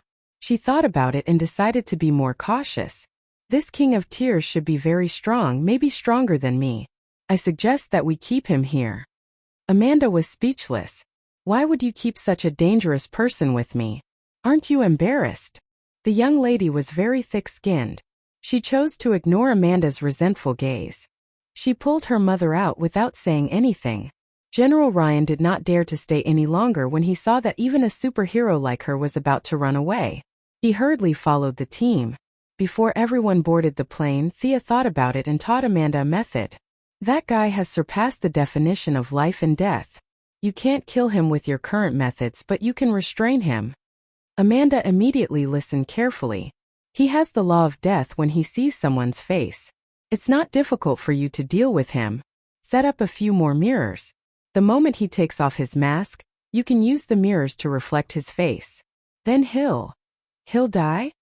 Amanda was very concerned about this bomb that could explode at any time. She asked hurriedly, I don't think he'll die. But according to our language, the most we can do is exile him out of the material world. As for where he'll go after that, I don't know. Thea was not lying. This Johnny Solo had been active for a long time. He was the enemy of the Justice Association. He was a villain who had been defeated many times. His physical body had been sacrificed to the King of Tears. It was a bit like a lich's phylactery. He was immune to any external damage. Unless the King of Tears was killed, this half-spirit could not be killed. After that, she gave Amanda a teleportation gem just in case. Then the group left Belgrave prison. As for Violent Wolf Rob, he was directly sent to the Alien Administrative Committee. Fiora was one of the leaders after all, so she could not fight often. Now with Firestorm and Violent Wolf, the Administrative Committee finally had something to show for it. In the dead of night, Thea returned to the underground of Belgrave prison. There were too many people during the day, so it was very inconvenient to do anything. Naturally, she returned to deal with this hidden danger. Since he was willing to walk into the trap, then she would let him continue to stay. She did not know the effect of the Eye of Obliteration on this guy who did not have a physical body, so she chose a safer method. That was the method that many heroes used to deal with the Great Demon King. Seal him. The research of modern magic on seals could be said to have reached a peak. The young mistress, who had combined the strengths of ancient and modern magic, was one of the best. She drew a magic circle and created nodes. Finally, Thea connected the magic circle to the new creator's star's magic net, and used the magic net to power the seal. In order to prevent him from suddenly activating his power, Thea set up 2 seals. Even if one was broken, the other would immediately replace it. Chapter 652. According to Thea's calculations, Johnny Solo's ultimate ability only lasted for a short period of time. If he didn't accumulate 500 years worth of time, he wouldn't be able to break through the second seal. Of course, this was the most conservative calculation. If an ex-mime could understand the law of magic so easily, the current generation of sorcerers would have to kill themselves with a piece of tofu. Thea even maliciously thought that this guy might need 500 years to figure out the law of the enchantment. Another 500 years of accumulation? By the time he came out, the King of Tears had already turned into ashes. After solving the hidden danger as a nameless hero, Thea and Moira patrolled around the country for the next few days. It took them half a month to sort out all the relationships and get their work on the right track. It was hard to say whether the halo of being the first daughter or being a superhero was more dazzling, but she was now more eye-catching. She didn't deliberately avoid the attention of the outside world, but the intimate image of her and Diana was still unknowingly taken.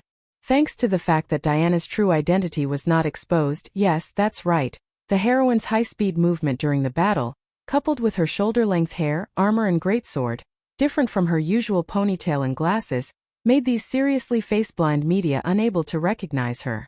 The romance of a superhero. This was a tabloid, and they directly used eye-catching headlines to attract attention. The first daughter's mysterious lover is a British aristocrat. This was not wrong. Diana was now a British citizen, because she had been in the front line of poverty eradication for many years, and she also had a knighthood awarded by the Queen.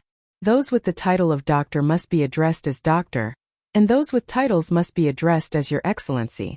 Diana had to be addressed as Your Excellency Prince in official media reports. For a time, Britain and the United States were arguing because of their relationship. Britain looked down on the other side of the ocean, thinking that they were just nouveau riche, and their words were full of jealousy. So what if they were rich? Could they do whatever they wanted with money? At the same time, the other side looked down on them, thinking that they were just poor relatives, and at the same time they were also envious of the history of the old aristocrats. The ancestral land and old houses were not worth much, but when they bragged about William the Conqueror, it was much better than the few poor houses on the Mayflower. Because their relationship was exposed, the media on both sides of the ocean attacked each other, and the two parties were not aware of it, doing what they should do. What a joke! Moira entered the White House. Thea did not go there often, especially when Diana was around. She was lying in her mansion in the metropolis, holding a newly published comic in her hand. The content of the comic was a little evil. It was about her and Diana's story. The young mistress was engrossed in the painting. Her image was 70 to 80% similar to a certain Toria. The artist had most likely studied art at the foot of a basin, and the style of the painting was exquisite and beautiful. In order to show off the aura of a superpower and suppress the Englishman, a crown was added to her head, making her look even more alike. Because they did not know the true strength of the heroine, they made up a story about a queen rescuing a sick girl. The rest of the story was about the ancient aristocrats and the king of the new era meeting and getting to know each other, all the way to the end of the story where they fell in love. Valkyrie picked up the comic and flipped through it. The entire story was about how the young mistress was wise and mighty in fighting criminals, while she herself was a salted fish who only knew how to shout "Lulu, Lulu, Lulu." This made her very unhappy. How could they draw her so weak? Why am I so weak? This is too much. Looking at Diana's red face, Thea held her belly and laughed, causing Diana to chase after her. Diana's original purpose was to protect the earth, and she did not want to expose her true identity. Although she was very unhappy, she did not run to the media to show her strength. However, 2 days later she regretted it. A group of criminals somehow found out her whereabouts. In order to become famous, they avoided Thea, and more than 10 people with automatic weapons went to kidnap the sick girl, Diana Prince. Even with the wisdom of Athena, Diana was initially confused. It took her a long time to realize that these people thought she was a pushover. Wonder Woman exploded and taught these ignorant criminals an unforgettable lesson. Are you still not going to reveal your true identity? Thea asked while holding back her laughter. Diana thought carefully for a long time, but still shook her head. Mother said that my duty was to silently protect the earth and mankind. I should not be exposed. Seeing that she was unwilling, Thea did not force her. As long as this period of time passed, the media would naturally be too lazy to report it. Time passed slowly and it was already March. Moira had been in office for 2 months. Last month she personally landed on Mars. This was the first national leader to land on an alien planet. This alone was enough to be recorded in history. Thea and Diana's storm gradually subsided in the official media, but on some indescribable websites, the two had become a hot search term, with all kinds of pictures and comics.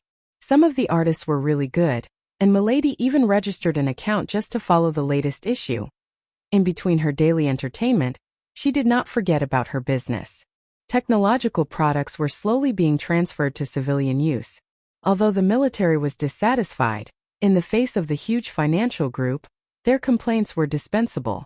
Clean energy projects had always been the focus of the Quinn Group's development. Even during the time of Robert Sr., it was the group's main product. Now Milady, who was full of black technology, had maximized this advantage. She did not need to control all the resources, nor did she have that much energy. Trade and wealth were not about accumulation but about circulation. So, it was imperative to share some of the work and profits. In just a month, the Quinn Group continued to cooperate with financial groups from all over the world. Flying in the sky, running on the ground, swimming in the water, clothing, food, housing, transportation, All kinds of industries came to seek cooperation. Now in her office was an old acquaintance, Lex Luthor's sister, Lena Luthor. This little girl was 2 years younger than Thea. She inherited the mess left by her brother early, and worked hard in the business world. Luthor Enterprises, which had been eroded by many investors, now showed signs of revival. Although Thea was also one of these investors, it did not affect the relationship between the two. Especially after the little girl knew that she was a superhero, she even had a little admiration. "Well, Lena, I've finished reading your plan.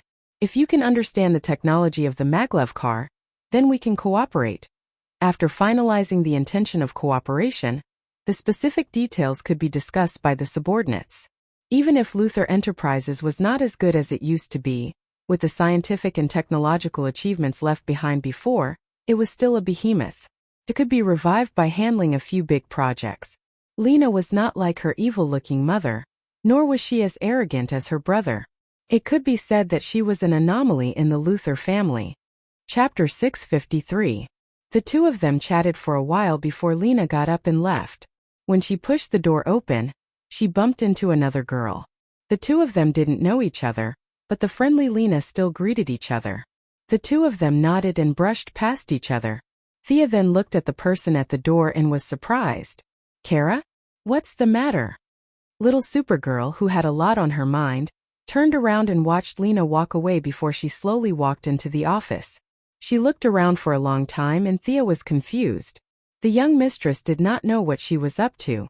She sat calmly on the chair and waited. Today, little Supergirl came to visit in normal clothes. Whether it was the Martian hunter Superman or even her adoptive mother, they all asked her to keep a low profile. The consequence of keeping a low profile was that her taste in clothes was a mess. It was clearly a dress that cost thousands of dollars, but it smelled like dirt when she wore it. "Sister Thea." Supergirl took off her glasses and looked around. When she saw that the environment was safe, she spoke in a low voice. The young mistress crossed her legs and waited for her to continue. "Look at my ears." Supergirl clenched her fists and finally said a complete sentence. Thea looked at Supergirl, who lifted her hair and white earlobes. She was confused. What was she trying to show her? Little Supergirl seemed to know that her behavior was ridiculous. She explained embarrassedly, That, I don't have ear piercings." Thea saw her touching her ears and could not help but touch her own ears. Why was she telling her this all of a sudden? "Hey, why don't you get it?" The girl was a little anxious. "I want to make a hole, but Earth's tools won't work."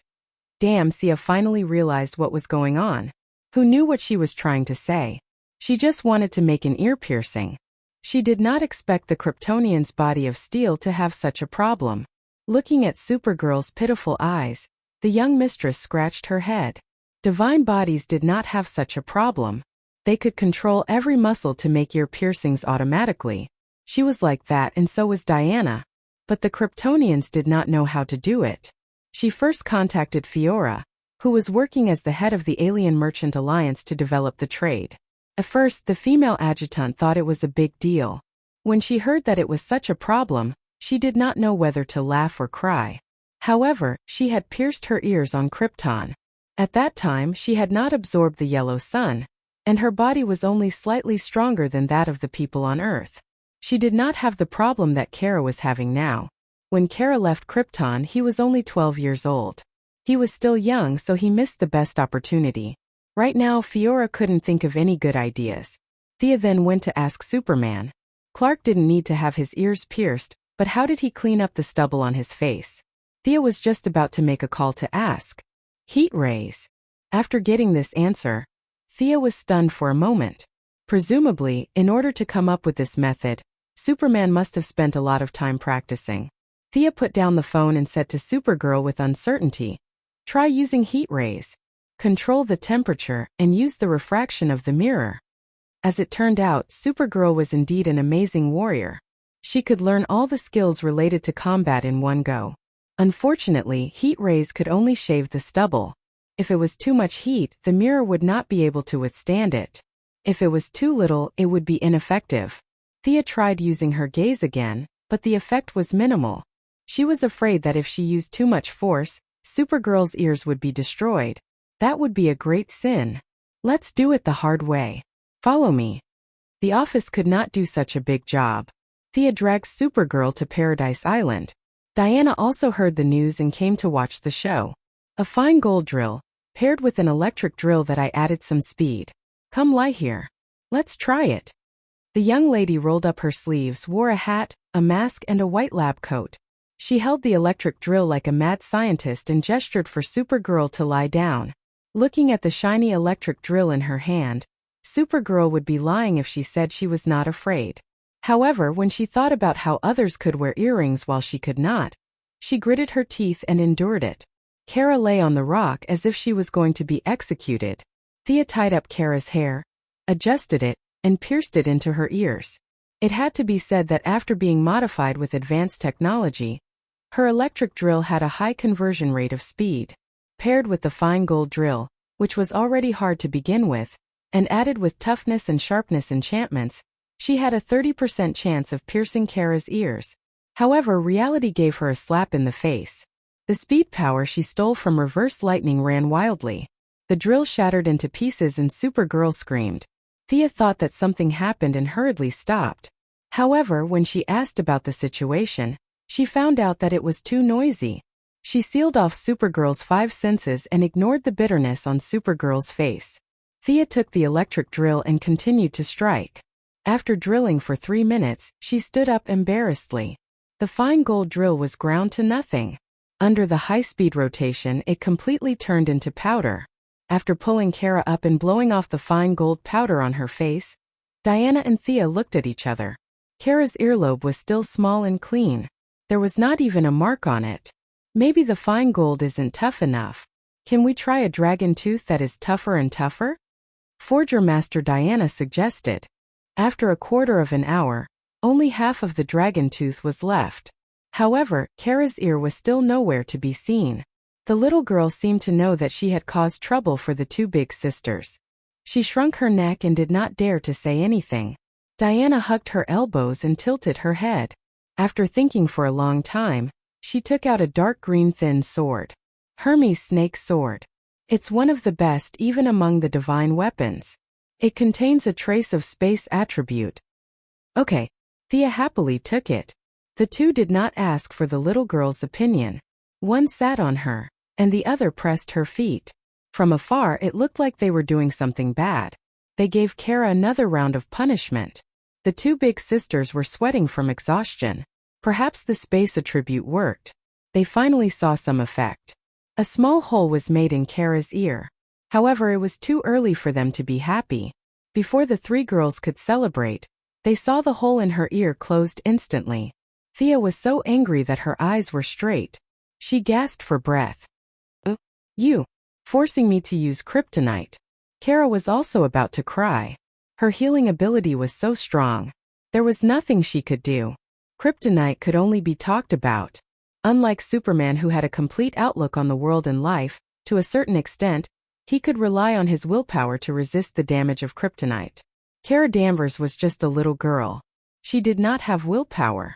As soon as Thea took out her kryptonite, she fell to the ground like a salted fish without even touching it. If there was direct skin contact, wouldn't the little girl die instantly? Why don't I use the holy sword? It can permanently damage Doomsday. It's easy to give you an ear, Thea said as she pulled out the holy sword. Did she have to make such a big fuss? Kara looked at the dazzling sword and felt his liver tremble. Diana looked at her lover in annoyance. You can't control that sword well, right? Do you have any technological means? Yes, technological means. Kara nodded like a chick pecking at rice. She was afraid that the holy sword would cut off her ear. Chapter 654. Technological means? If she had a choice, she would not have used the holy sword. It would be troublesome if she could not control such a powerful weapon. The young mistress went through the current technology and her own black technology in her mind, and she really thought of a way. When Luthor collected Superman's cells, he used a nano-level robot. Thea thought the robot's needle was kryptonite, but later she found out that Luthor used a fake kryptonite in order to not be discovered by Superman. Just like kryptonite, it could degrade Kryptonian cells, but the process was very subtle and unnoticeable. To be able to bypass Superman's super senses and blatantly harvest cells, one had to admit that Luthor was really powerful. The fake kryptonite should be able to solve Kara's current problem. It could even be used to shave Superman's beard and Fiora's hair and eyebrows. This technology was definitely not in the list of commercial acquisitions. Other than asking Luthor himself, she could only look at his records. Fortunately, Thea had a good relationship with Lena Luthor. She left Diana to accompany Kara and teleported to the Luthor group. Lena Luthor knew her intention. Of course, Thea would not say that she wanted to get her ears pierced. Her excuse was to deal with Kryptonian artificial weapons. Lena readily agreed to let her see Luthor's notes. Luthor was very knowledgeable and had deep knowledge in all walks of life. Thea stayed in Luthor's old house for half a day before she found the composition and manufacturing process of the fake kryptonite in the vast records. She did not need modern equipment to produce it. Firestorm had the ability to create inorganic materials out of thin air. She found the fat old man and told him about Luthor's notes in detail. She also consulted Berserk Wolf Rob's opinion and directly created a large piece of fake kryptonite. She returned to Paradise Island with this piece of kryptonite. This time it finally worked. Kara successfully pierced 2 ears and flew home happily. After a busy day, Thea was too lazy to go home. She decided to stay at Paradise Island for the night. The two rode their horses around the island twice. Thea saw that Diana was in high spirits, so she happily played with her. In the end, nothing happened to them. The 2 horses were so tired that they almost fainted. They had been staying at home with Hades every day, so there was no need for them to run like this. The 2 goddesses let go of the pitiful pony and strolled through the mountains. When they reached the top of the mountain, they happened to see the slowly descending sun. I really envy Kara. She's so carefree. She's so happy. The afterglow shone on the Valkyrie's face, accentuating her perfect cheeks and sharp nose. For a moment, she seemed to be enveloped by a sense of divinity. Thea didn't say anything. Instead, she sat on the ground. Diana also sat down. The 2 of them leaned closely together. You seem to be in a bit of a rush recently. I haven't seen this kind of emotion from you in a long time. Diana turned her face and looked into her lover's eyes. Thea did not mention that she suddenly felt a sense of crisis because of the King of Tears. She wasn't strong enough. So what if she was the King of Earth? It was just a matter of a finger in front of the real big shots. Especially since she had sacrificed so much for this world. There were so many people who had ties with her. At first, she might have been able to run if she couldn't win. Now, could she still run? Even if she could run, how many people could she take with her? The Martian hunter was a good example. Although he didn't say it, Thea knew that he had always regretted that he didn't have the ability to save his people. In the face of a real catastrophe, how much stronger could she be compared to him? However, these words were not suitable for Diana to hear. The warrior god required more confidence. If Diana knew that there were so many big shots above her, it would be difficult for her to take another step forward. After thinking about it, she gave a reason. I've told you about the new Creator Star and the Apocalypse Star, right? Recently, both sides have been preparing intensely. The war could start at any time. This war might decide the ultimate fate of the multiverse. This topic was also very heavy.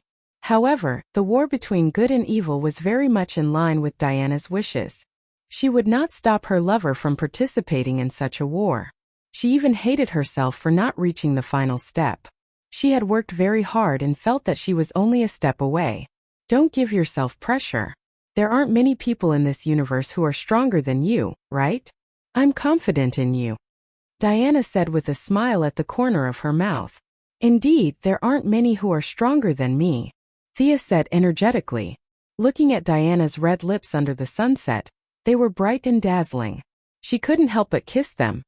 After staying on Paradise Island for 2 days, Thea felt that there was no need to give herself too much pressure. She had already reached the top of the world. If she was still as scared as a quail, how could an ordinary person live? She tried to reduce her working hours and increase her leisure time. This was her way to relieve her pressure. Following comics was a good method she had found during this period of time. Many comics artists had already made the story of her and Diana vivid and vivid. The content was evil, and the style was bold. Even she, the subject of the story, was overwhelmed with emotions. On this day, while she was following the latest issue of the comic, the secretary walked in steadily. She hurriedly closed the website and pretended to be very serious. An unknown person sent a USB flash drive. My computer knowledge can't decipher the password, Miss Maisie said as she handed her a USB flash drive. Thea's attention was attracted. Miss Maisie had been by Luther's side for many years and could be considered a talent in various fields. There were not many things that she could not decipher. She inserted the USB flash drive into her computer and activated the artificial intelligence to crack it. The secretary casually reported her work and walked out calmly. Even with Gideon's strong abilities, it took him 3 minutes to crack the password on the USB flash drive. When she entered the USB flash drive, there was only a video file parked there. Seeing that Gideon did not send out an alarm signal, she opened the file directly. Harrison Wales, or rather, Reverse Lightning's thin face appeared in the video. Dr. Quinn's technology is really commendable. This encryption is a technology from 500 years later. Your world is really scary. From the beginning to the end, I only have one goal, and that is to go home. When you see this video, I'm most likely no longer in this world. Oh no, I won't die. Reverse Lightning waved gently at the camera. I found the way home, but I want to say that I've been really happy in the 15 years I've been here. Reverse Lightning took off his glasses and rubbed his forehead. I hope you can help me pass the following video to Barry at the appropriate time. Hello, Barry. When you see this video, I'm probably no longer here, no longer in your world. As for whether I'm going home or going to another parallel universe, I can't say for sure. 15 years, I've silently watched you grow from a teenager to a young man. Although you'll hate me for killing your mother, I feel. Reverse Lightning was very uncertain when he said this. Chapter 655. In the end, Reverse Lightning didn't say what he didn't understand, so he vaguely missed the topic. Barry, we're not really enemies. I'm sorry about what happened to your mother. I'm here to give you what you need the most. Hand over what I'm about to say to the police. After Reverse Lightning finished speaking, he sat up straight and looked straight at the camera. My name is Harrison Wales. My mind is intact and my body is healthy. I admit that on the night of March 18, 2000, I killed Nora Allen. I stabbed her chest with a dagger. Following that, Reverse Lightning described the events of that night, excluding the part about the power of speed, the time, the location, and the murder weapon. He described it as a normal murder case. Although this video couldn't bring Barry's mother back to life, it could clear Barry's father's name. It could be said that it was his final gift. Thea didn't hesitate and called the Advanced Technology Laboratory. What? Barry isn't here? Caitlin isn't here either? Psycher, who answered the phone, gave her a piece of bad news. When she asked further, she found out that the two had disappeared for 2 days and 3 nights. Psycher was now looking for them on the national network. Thea thought for a moment and still teleported to Central City. In this time, Barry was still young, but Caitlin was no longer a rookie under the training of Deathnell, Fiora, and the others. Whether it was fighting ability or superpower, she was steadily above average. Eliminating the possibility of them eloping, it was most likely that they ran into some big trouble and didn't even send a message back. Caitlin also had a light ring, but the light ring's call was like a stone sinking into the sea. There were only 2 explanations. She was either dead or had left this universe. Considering that Reverse Lightning had found a way to leave this world, these 2 couldn't have followed Reverse Lightning and then transmigrated, right? When Thea found Psycher, her thoughts were confirmed. The Lightning Squad discovered Reverse Lightning's whereabouts 3 days ago. Although Psycher swore that he was good at searching, Thea felt that Reverse Lightning's mind wasn't clear after recording the video, so he purposely exposed his tracks. It was supposed to be a showdown between the 2 of them, but Caitlin had always believed that Thea cared about Reverse Lightning's life, so she no longer held back. Wearing her yellow light ring, she gave chase. Psycher, on the other hand, didn't have the same speed. Unfortunately, he was left at home and stayed there for 2 days until Thea came looking for him. They're most likely no longer in this universe. Find the place where they last disappeared. I'll go take a look, Thea instructed the troubled Psycher. Then she saw Psycher looking at her with his mouth wide open. Really? Are you sure there's a parallel space? Yes. Thea didn't say anything in her heart. Jimbo Cisco Ramon, when your superpower awakens, you can even travel through parallel universes as you wish. She did not know when this idiot's superpower would awaken, and there was no need to wait. The mother box could travel through all the parallel timelines, and Zeus' lightning arrow could traverse the timelines. Thea's current means were extremely plentiful. As long as someone was still alive, she could find them. How do you need to get there? I mean, you can travel through parallel universes? Psyker looked at her with a curious expression. How would Miss Thea know how the mother box worked? The technological level of the new creator star and Apocalypse star was countless years ahead of Earth. Batman even used steel bones. He had never heard of anyone who had researched and understood this thing. Psyker did not speak with a straight face. Only then did he remember that his good friend Barry and his big sister Caitlin were still missing. He patted his head and began to check their last traces. New Jersey. It's 35 kilometers from Pennsylvania in New Jersey. That's where the tracker in Barry's suit disappeared. When Thea confirmed the location and prepared to observe the scene, she saw Psyker staring at her with an aura that said, "If you don't take me there, I'll kill myself here." Miss Thea took a closer look. The cells in Psyker's body were extremely active. As long as there was a little stimulation from the outside world, he would break through his original shackles. It could be said that he was only one step away from becoming a shockwave.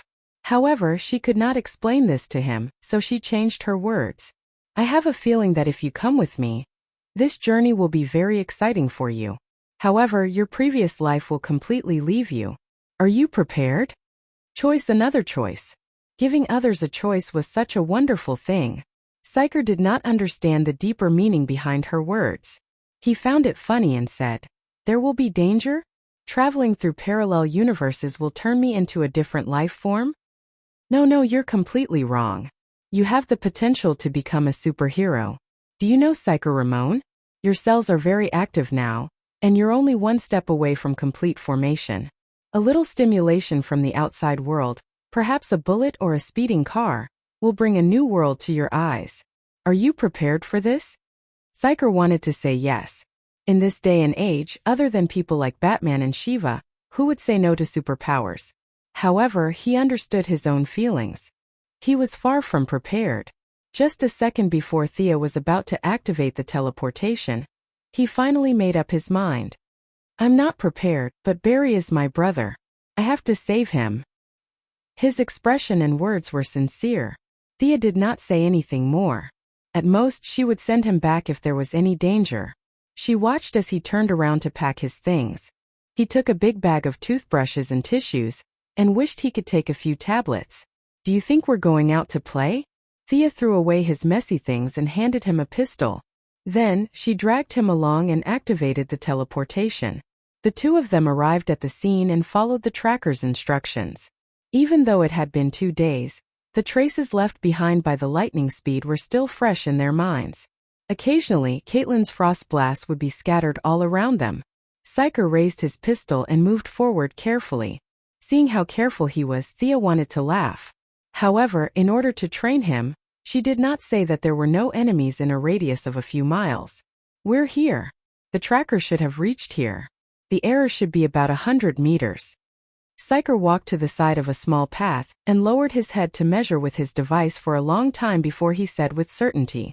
After that, he stared at Thea intently. He wanted to see how the process of traveling through parallel universes worked. Thea used her heart to feel the surrounding aura. The aura was deep and powerful. She felt that it was good news. These guys did not travel through time. If she was not wrong, they had run into a parallel universe. She reached out and touched her earring. She compared the information stored in the mother box and matched the corresponding space coordinates. With a loud bang, an orange tunnel appeared in front of them. Chapter 656. Thea didn't know which part of Earth they were on. She dragged Psyker, whose mouth was wide open, and jumped in. She had planned to use her magic to protect Psyker. After all, there were no conditions set in the sonic tunnel. Theoretically, anyone could walk through it. However, even the weakest of the new gods was stronger than Psyker. She was afraid that he would explode and die. However, the outcome was gratifying. The sonic boom channel had directly facilitated Psyker's final step. His shockwave ability had completely awakened, and the sonic boom channel, which would have caused some damage to him, was now like a gentle breeze. Psyker Ramon had silently completed his metamorphosis without even realizing it. The two of them walked out of the tunnel. What greeted them was not the smiling faces of Barry and Caitlin, but several weapons spewing energy bullets. Before Psyker could react, Thea waved her hand and a light screen blocked the attack.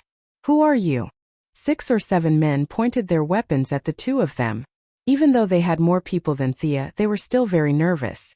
They were all dressed in rags. Even the energy guns in their hands, the only thing that gave them courage, were about to run out of energy in Thea's eyes. She ignored these fugitives and looked around. Judging from their language, they were still on Earth. As for whether they were in the New Jersey of this universe, it was hard to tell. The cars on the side of the road were piled up messily. The roads were badly damaged, and debris could be seen everywhere. The guys in front of her had a strong smell of blood on them. It wasn't hard to tell that there was a war here. She just didn't know if it was a local war or a national one. Thea took out the light ring to contact Caitlin. Only then did she realize a serious problem. The light ring couldn't be used in this parallel universe. Without the yellow light to charge and transmit information, the light ring was a dead object. She scratched her head. She could only ask the passers-by in front of her, "Is this the United States?" The few of them remained silent. "Let me change the question. What year is it?" They suddenly looked nervous. "By the way, do you have a superhero here? Superman?" Thea realized that before she could finish her sentence, these people had turned around and ran away. This exhausted her patience. She spread her fingers, and a guy who seemed to be the leader of the group was caught by her magician's hand. "Can't I talk to you nicely and answer my question? Why do you have such a big reaction when I mention Superman?" Thea hovered in the air and looked down at the downtrodden man. The man's neck was grabbed by the hand of magic, and his limbs were trembling. He was obviously scared to death, but he still chose to keep silent. Thea, who had not used brainwashing for a long time, could only go back to her old profession. Now that she had become a god, the spell she was very familiar with was even more powerful. He tapped the man's forehead with his finger, and a large cluster of memories was quickly read. Thea frowned halfway through. There was something wrong with this world. At first, when she saw them gnashing their teeth at the mention of Superman, Thea thought that this was a superhuman world. However, after reading some of the memories, she knew that she had guessed wrong. The Superman here was still a good person, but he was invaded by the Apocalypse Star and was captured. Now, he had been transformed into the Apocalypse Devil Superman and was no longer the superhero he used to be. On the contrary, he had caused great damage to Earth. The Wasteland Wolf. The name of the Apocalypse Star's commander was well known in this world. Even these ordinary people who were far away from the war knew this name because he was the conqueror of Earth. Countless superheroes fell at his feet, and now humans could only crawl at his feet and live on his grace. The man knew very little. He only knew that Superman was captured. As for Batman, he had heard of him, but he had no idea whether this person was alive or dead. With too little information, he could not analyze anything. Thea let the man go. The man quickly recovered from his dazed state. As if he had seen a ghost, he threw down the energy gun and stumbled into the distance. It's a pity that the Croydon compass is still in Barry's hands. "Can you use the current methods to track Barry?" she asked Psyker. Psyker did not know that he had awakened a superpower.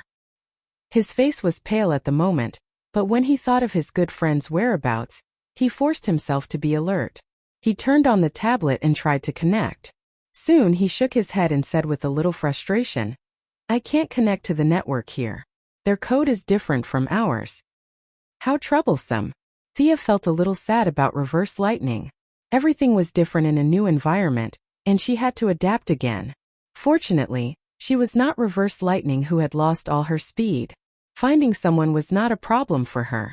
Divination was an important subject in both ancient and modern magic. Even if she had become a god, her attainments in divination were not as good as Madame Xanadu's. However, this did not mean that she did not know how to do it. It was just that she was not good at it. Under Psyker's confused gaze, she quickly drew a magic circle. After thinking for a while, she made a small figure of Barry out of the mud. With her attainments in magic, she did not need to add any hair or blood.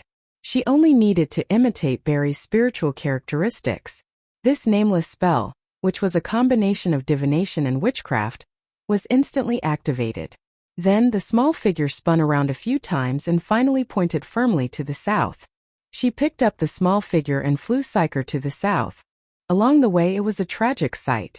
After killing 3 batches of apocalypse demons in a row, Thea had to cast a high-level invisibility spell on the 2 of them. These apocalypse demons were quite advanced in technology. They could see through ordinary invisibility spells. What happened to this world? Was it invaded by aliens? Initially, Psyker was scared out of his wits as he flew in the air. However, perhaps he was brave, or perhaps the tragic situation on the ground attracted his attention. When the 2 of them flew past the 9th human settlement that was destroyed by the apocalypse demons, the young mistress took out her whip and killed all the soldiers. After saving a dozen survivors, he finally could not help but ask Thea, "Everything is possible in a parallel world. I can only help where I can.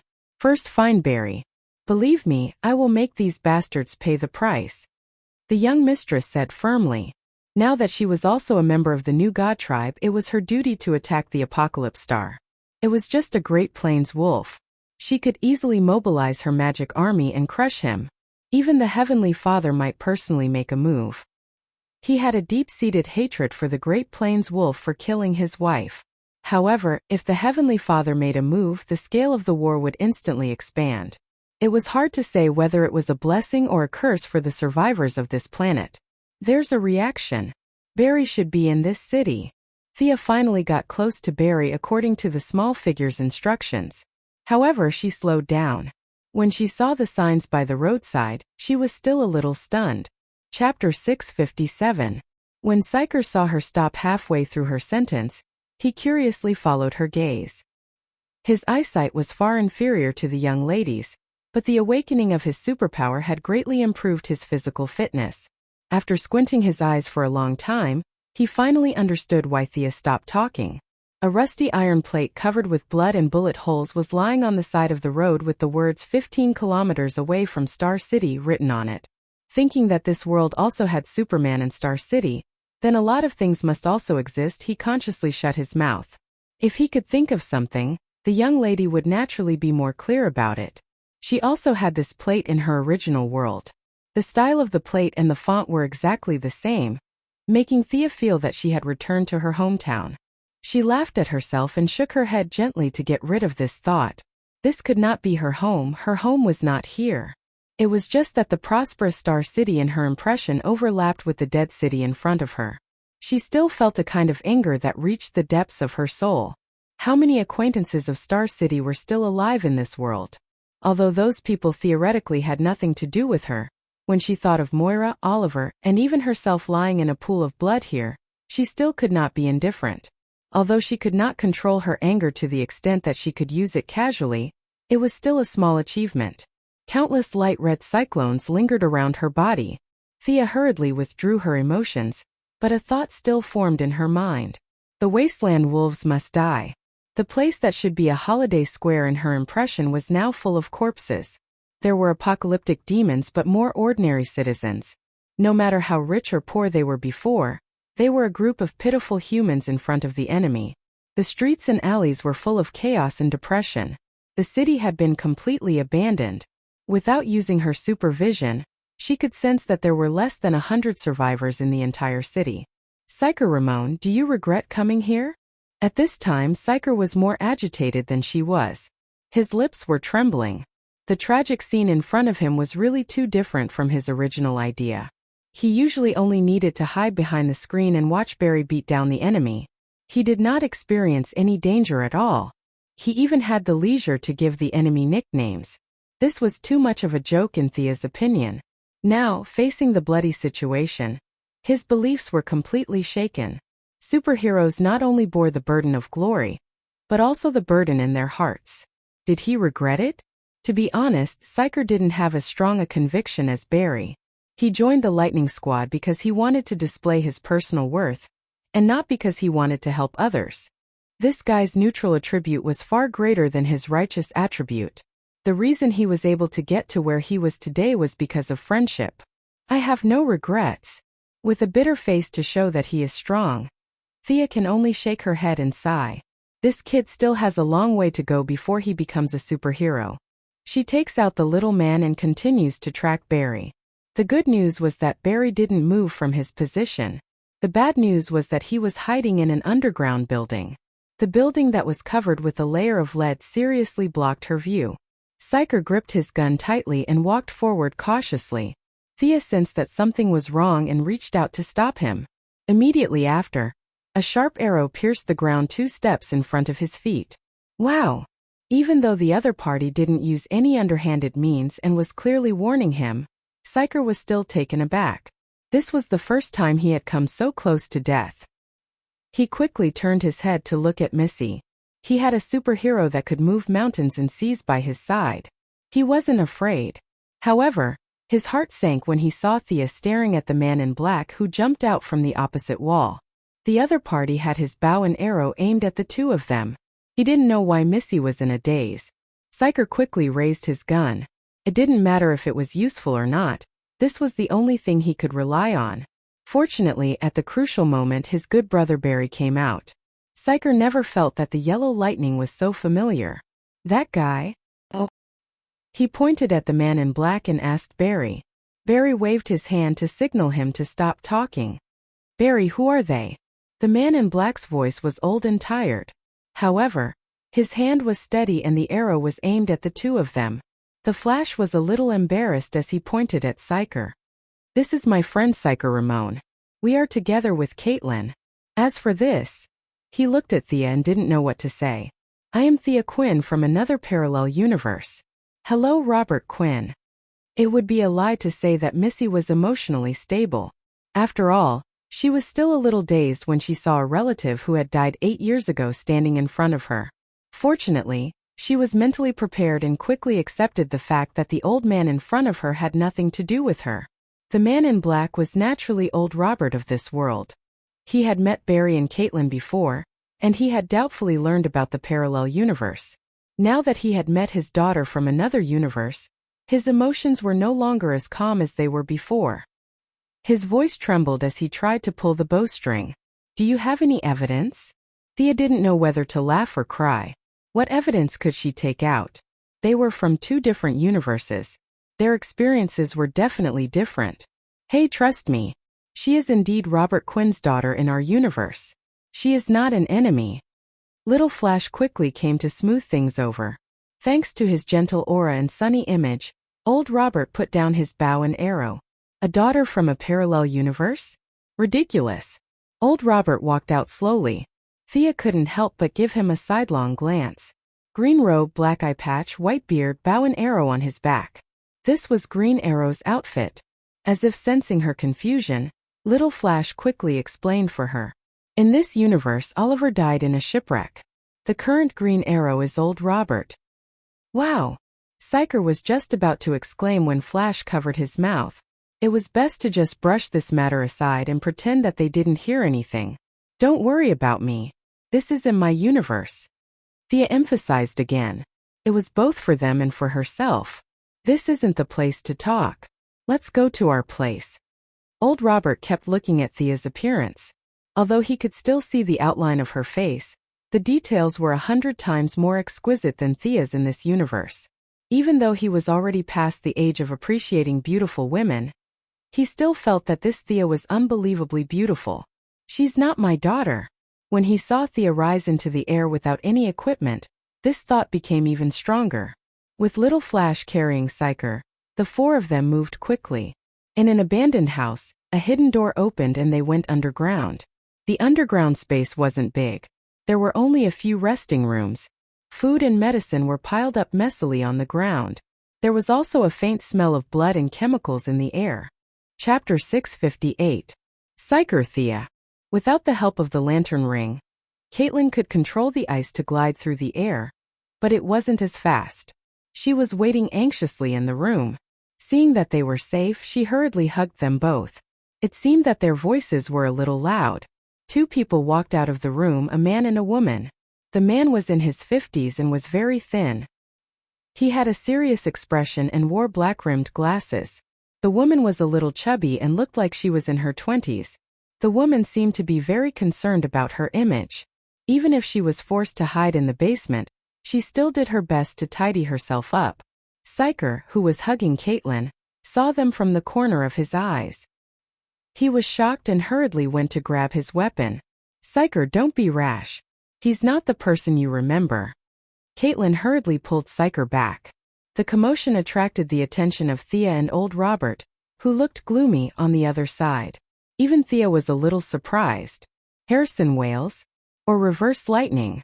Gray air swirled around his palm and he was ready to cast a super large area deceleration spell. No, Thea. He's not the person you remember. He's the Harrison of this time and space.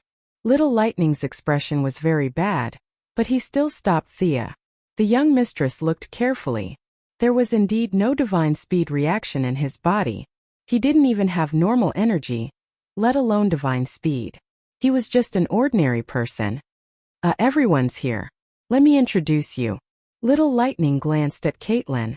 The current Caitlin was more human than the Frost Killer in the original time and space, but that was only for people who were familiar with her. He could only take on the task of introducing them. This is Syker Ramon, my good brother. This is Thea Quinn, a superhero in our world. Little Lightning glanced at old Robert's expression and added, she's the daughter of the president of our world. The president of our world is Ms. Moira Quinn. Little Flash racked his brains and tried to explain with simple and plain words. Fortunately, the people in the room were smart enough to understand. Only old Robert murmured, Moira. Then Barry introduced the people in the current space-time. First, it was the white-haired old Robert who took off his hood. Uncle Robert Quinn. In this space-time he is the Green Arrow. The father and daughter over there are Dr. Harrison Wales and his daughter Jessie Wales. Thea rubbed her forehead.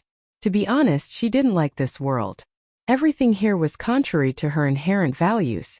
The only thing she could do was to mobilize an army to cut down the wasteland wolves, then chop them up and feed them to the dogs. However, in such a large-scale battle, it was impossible not to harm the innocent. This was also the reason why she couldn't make up her mind. Seeing that Barry still wanted to talk about the current situation, she raised her hand and interrupted the conversation. Barry, Caitlin, where is Reverse Lightning? If you are done with your tracking, I will bring you back. You shouldn't be too involved with the parallel space-time. At the mention of Reverse Lightning, Barry glanced at Caitlin. He seemed to be in low spirits. Of course, ever since Sia saw him 10 minutes ago, he had been in low spirits. The world was full of despair. The decadence in the air and the rivers on the ground made him very unhappy. I saw it with my own eyes. Reverse Lightning was killed by another extreme speed. The superhero of this spacetime called that person Extreme Speed. Although he had avenged his mother, Barry wasn't happy at all. Instead, he was filled with deep sadness, especially when he thought of Reverse Lightning dying in front of him. The calmness and relief on his face before he died made him feel uncomfortable. Reverse Lightning was dead? Thea glanced at Caitlin. Caitlin nodded lightly to confirm the information. I can't go back. Extreme Speed's goal is to kill all the Extreme Speed. He is my enemy. I have to kill him here. Barry's answer was very similar to a superhero's. That was to kill whoever he saw. Thea felt that he was most likely doing the same. He didn't feel bad if someone else destroyed him. Instead of allowing Extreme Speed to peep around and cause trouble, it was better to kill him on this earth. But my speed is far inferior to his. Extreme Speed has absorbed the power of Extreme Speed from several parallel spacetime Extreme Speed. Now that he has obtained Reverse Lightning's part, he has far surpassed me. Barry said, a little depressed. Thea thought for a while. That's easy. We can. Before she could finish, a loud bang was heard. Old Robert slammed the table fiercely and looked at Thea fiercely. You are not my daughter. My daughter will not ignore the tragedy in front of her to discuss how to deal with Extreme Speed. You are just a stranger who looks like her. Thea took a deep breath. She was extremely upset. Waves of aura overflowed from her body. The surrounding temperature dropped rapidly. The liquid in the container began to tremble slightly. The air seemed to have solidified. She was really wronged. Everything had to be done one by one. What was wrong with dealing with Extreme Speed first? She had no responsibility or obligation to this place.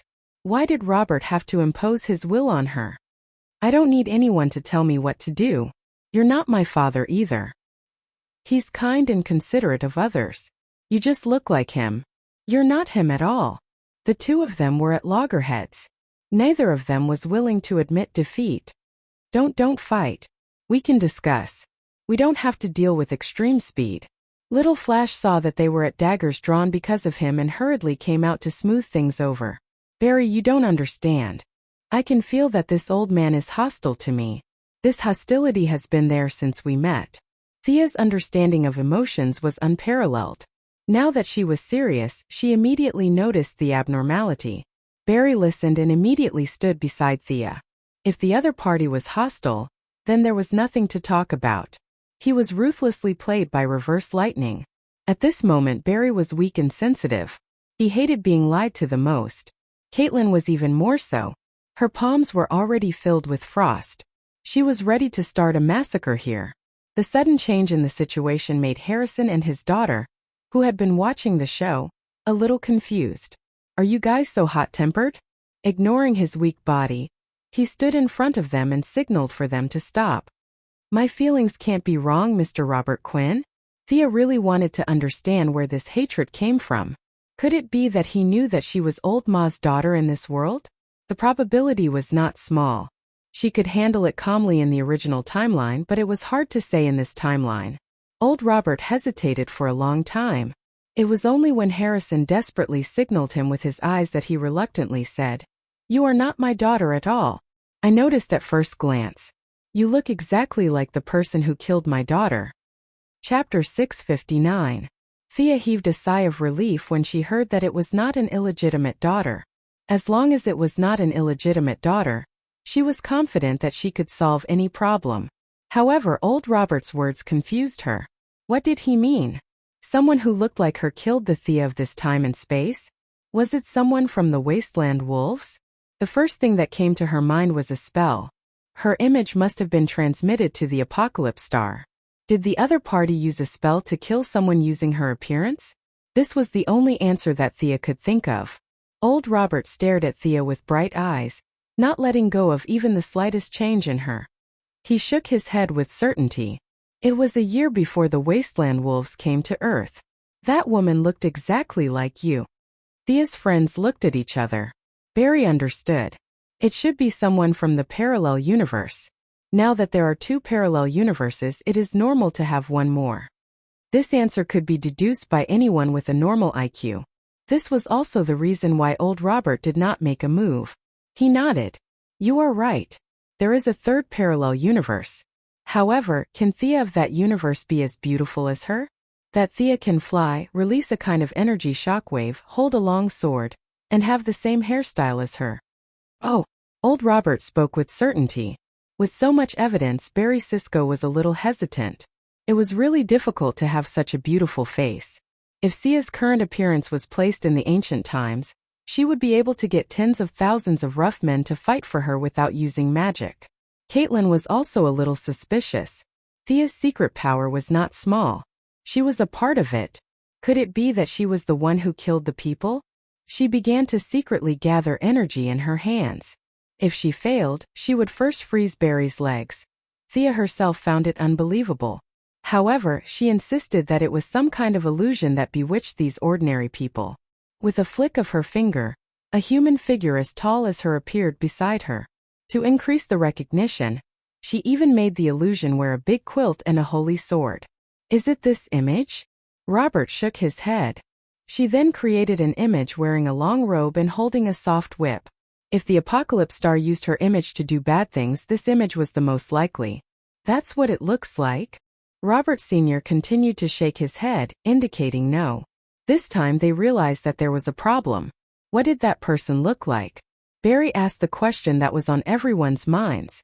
Old Robert began to describe with an ugly expression. She looks exactly the same as you. You both have blonde hair, but the color of your eyes is different. That woman has amber eyes. But his temperament was very cold, and he looked at us without any emotion, as if he was looking at ants. Looking at the image of Thea holding a holy sword, he had a look of disgust on his face. Her armor is similar to this one, but her armor is black. The sword in her hand is so black that it seems to be able to absorb light. There are blood-red inscriptions on the sword. I saw her plunge her sword into Thea's chest with my own eyes.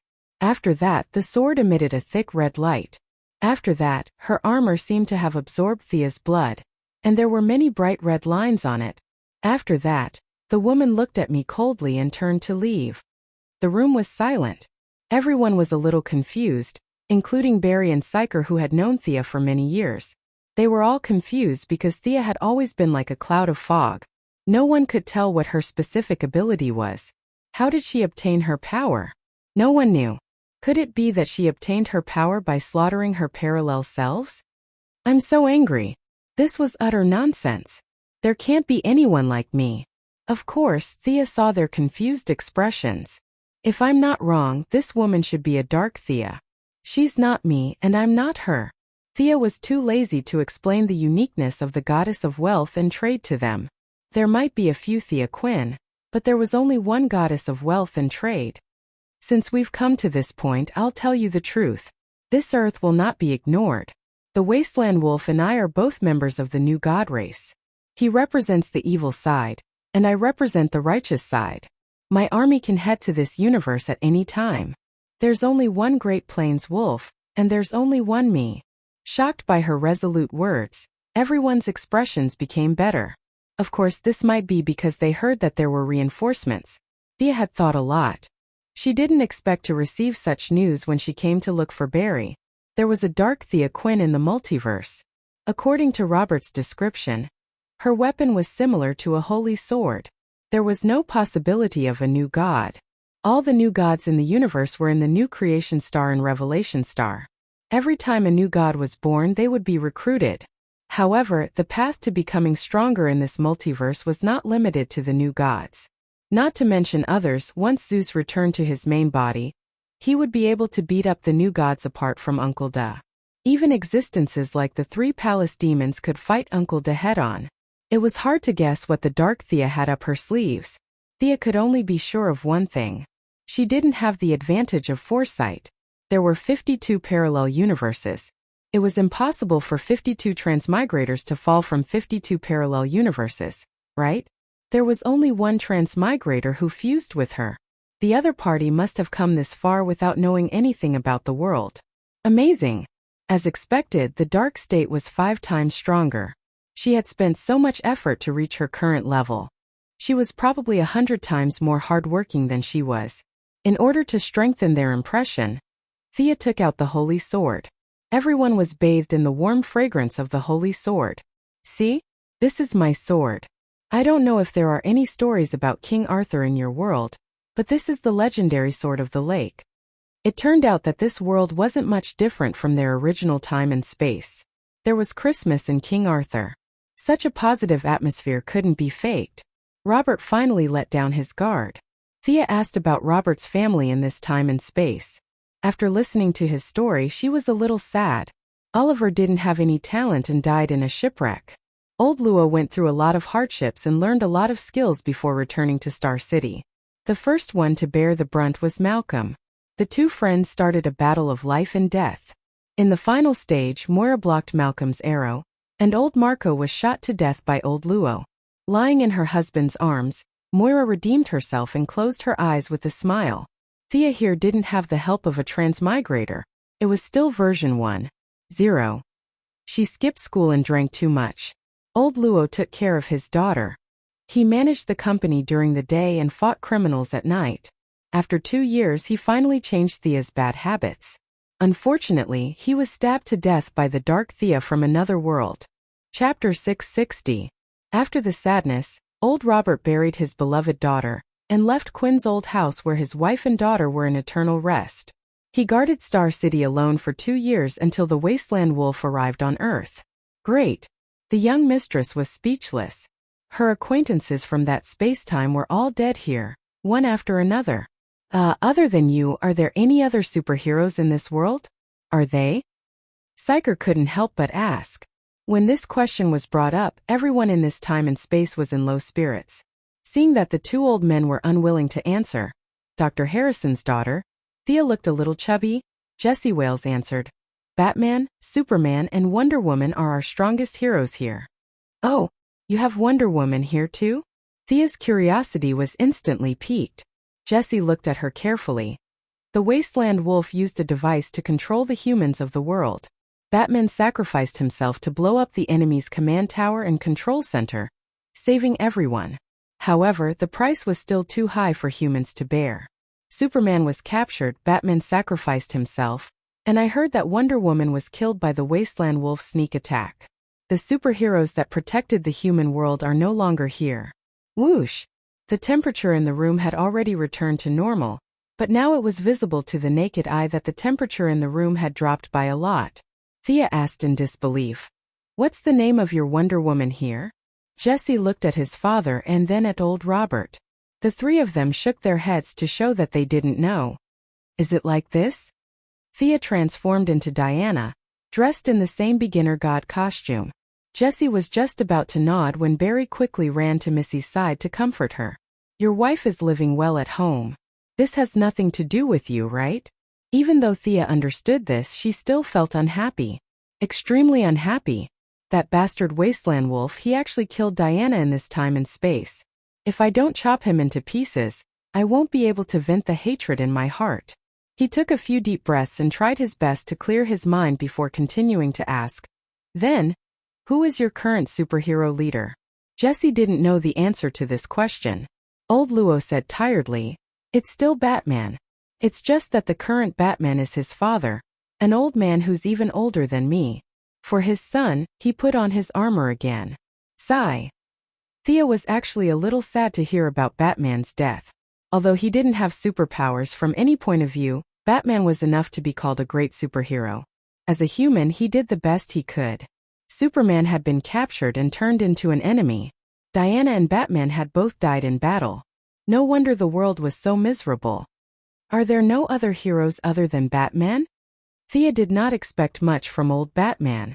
His son could cheat, but he himself might not have the ability. Moreover, according to old Luo, old Batman was older than him. Wasn't he almost 70 years old?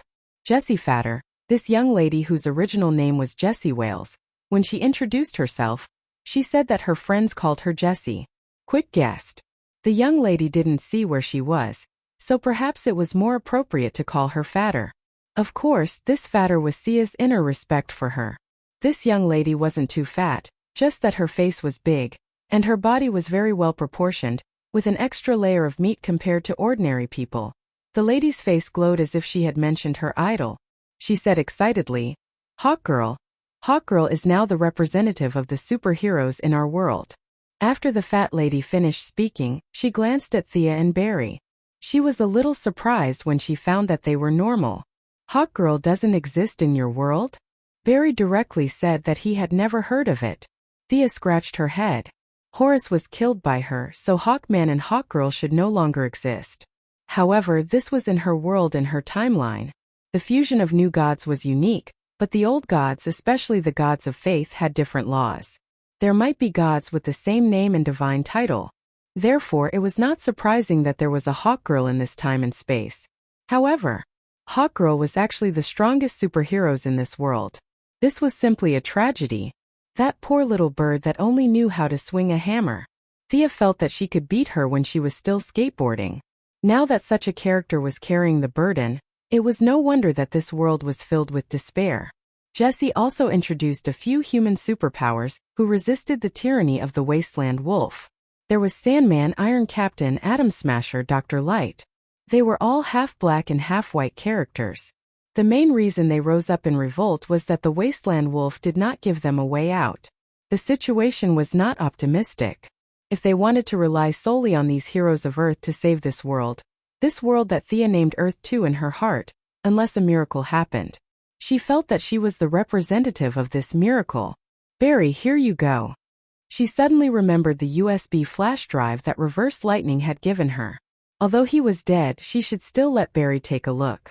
The coding of this Earth was slightly different from that of their original Earth. Fortunately, Dr. Harrison was still an amazing scientist. He fiddled with it for a while and read the information of their original Earth. It was a magical feeling to see someone who looked exactly like her talking on the screen. Barry was only left with shock. He did not expect Reverse Lightning to leave this video behind. Other things aside, at least his father could be cleared of his crimes and stand in the light of day again. Although Thea had secretly pushed for his father to be released for medical treatment, Barry was still very excited to be cleared of all his crimes. Psyker did not know how to persuade his good brother. The few of them had complicated feelings towards Reverse Lightning. They had trusted him so much before, but he had betrayed them and now he was dead. However, when they looked back, they did not know what to do. "Do you want me to send you back to deal with your father's matter first?" Thea felt that Barry's condition was very bad. He would not be able to provide much help in the upcoming army-level battle. However, just as she finished speaking, a low voice sounded around them. "He's not going anywhere. Become my speed." A figure mixed with blue lightning approached quickly. The air was compressed violently as it carried irresistible kinetic energy. The enemy's target was Barry. Was this extreme speed? His speed was so fast that even Thea could not keep up with his movements. This guy's speed surpassed all the people and gods she had ever seen. Even Barry, the son of extreme speed, was not his opponent. However, attacking the enemy's weakness and pulling the opponent down to your level before defeating him was the value of magic. Time stop. Thea crushed the gem she carried with her and released a stored time stop. In the relative time stop, the difference between extreme speed and Barry could be seen. Barry's movements were very stiff. He could barely maintain a running movement. However, extreme speed was able to maintain a relatively high speed movement. The difference between the two of them seemed to be a few levels. Sensing his own abnormality, extreme speed, who was wearing a black leather suit, turned his head to look at Thea. "What are you looking at?" Ever since she came to this world, she had never been in a good mood. A truck full of acquaintances had died, and there was also a dark Thea causing trouble in the multiverse. No matter how she thought about it, she could not be happy. Now that there was a guy who was not afraid of death looking for a beating, she would send him on his way. Slap! She raised her soft whip and used the silver fire that was as bright as the stars. The tip of the whip brought out a little bit of meteors that danced around. Now her silver fire was no longer a pure magic fire. Referring to the fire that she got from Poseidon, she added the fire of the water into the magic fire. The small flame collected by the goddess of the ocean, Amphitrite, spent a long time in the deepest part of the ocean and gradually accumulated it bit by bit. Chapter 661. Thea didn't understand the principle of fire and water. She could only explain it according to the indescribable theory of yin and yang conversion. Poseidon didn't like fire, even if the fire was produced in the sea. Thea, on the other hand, felt that it was a treasure. It could change from one extreme to another, which was very valuable for research. The light blue flames dancing in the sky were the result of her preliminary research. Originally, the silver flames could only burn things with energy. Now the new flames could burn everything, and the water in the target's body could increase the intensity of the flames. Amidst the overflowing flames, there were also countless whip shadows. The wind pressure that was originally caused by the extreme speed of the whip changed, and the air became extremely hot and unbearable. The paper on the table began to emit crisp sounds, accompanied by fine smoke that ignited. Extreme Speed looked at the flames in his sight. The few people in the room were still in a state of stillness. The flames reflected their red faces. His intuition told him that he couldn't take it head-on. Even if he was in the range of time stop, he could still maintain a relatively high speed. With his agile figure and still swift speed, he was confident that he could get rid of Thea, and then reap the harvest of the extreme speed from another time and space.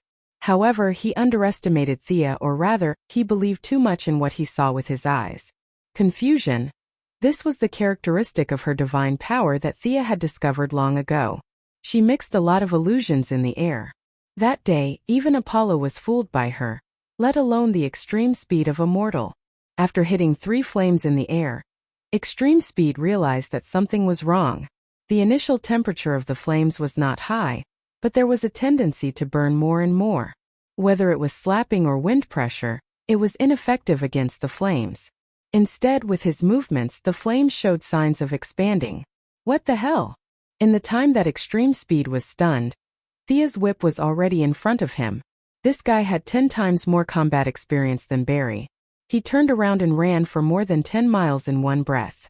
Thea's magic range was not so large, and extreme speed soon found that he had recovered his original speed.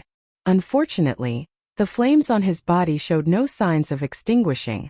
Extreme speed's eyes changed slightly, and his body shook violently. A blue light flashed, and he ran directly through the thick wall at high speed. Amazing! Thea couldn't help but sigh. This guy had made the already buggy lightning speed even more buggy. Using its own vibration characteristics, it achieved a kind of atomic resonance with the wall, and then passed through it.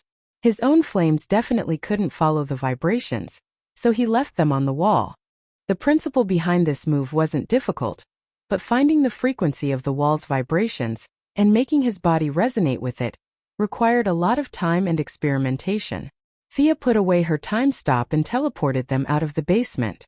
The cramped environment restricted the other party, but it also restricted her. "Caitlin!" she shouted.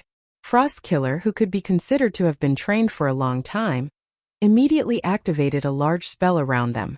The heat within a radius of 100 meters was completely absorbed, and the temperature plummeted. This move was both offensive and defensive. It had been effective against reverse lightning back then, and it would be effective against extreme speed today as well. Caitlin had just unleashed her ultimate move when she was already in front of him from miles away. As soon as he entered the range of 100 meters, extreme speed's body began to lose heat rapidly, which greatly reduced his speed. Unwilling to give up, he once again widened the distance and rushed over from another angle. The result was disappointing. Caitlin's move was actually quite stupid, but he really didn't have a good way to break it. The freezing effect on extreme speed was too fatal. Even if he was the fastest in the world, he couldn't break through in a short time. The Flash. "Your speed is mine." After a few consecutive attempts, extreme speed knew that he would most likely return empty-handed today. His mouth was useless, but he still wanted to use a wave of words. Barry was just about to reply when Thea stopped him. "Physics. Magic can't be resisted like that." 5 fingers spread out, aiming at extreme speed from afar, Thea softly spat out a syllable. "Internal explosion." So what if extreme speed could shake off his flames? Magic was controlled by spiritual power, and it had directional properties. Temporarily changing the atomic structure could shake off the magic, but unless he maintained the resonance frequency of the wall forever, once he returned to his original state, the magic would entangle him like gangrene attached to the bone. Some wizards' curses could last for thousands of years with the bloodline. Now that Thea had hurriedly cast the spell, it didn't need to last that long, but it could still last for dozens of minutes. If extreme speed disappeared without a trace, his spiritual power wouldn't be able to detect it, and there would be nothing he could do. But extreme speed stopped and wanted to use his mouth to escape. How could Lady Caitlin let him run away after showing off? Relying on the connection of spiritual power, Thea directly transformed the contaminated water in extreme speed's body. A small ball of fire was born in his body, and then it was directly detonated by Thea. Extreme speed could also be injured, and his internal organs were not much stronger than ordinary people. Extreme speed was shocked when he felt the abnormality in his chest and lungs. He didn't have time to think carefully and turned around to run.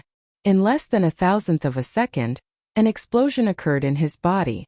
Although he had run more than 10 miles away, a bloody hole was blown out from his liver to his kidney to his entire abdomen. The explosion happened too suddenly and too strangely. Extreme speed was not prepared at all, and he started to bleed profusely. He could no longer maintain his high speed and stumbled to the side of the road, vomiting mouthfuls of blood. His chest and abdomen were badly mutilated, and his special anti-wear suit was blown open.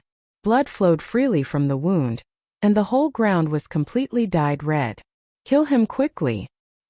He's an accomplice of the Great Plains Wolves," Dr. Harrison Wales shouted.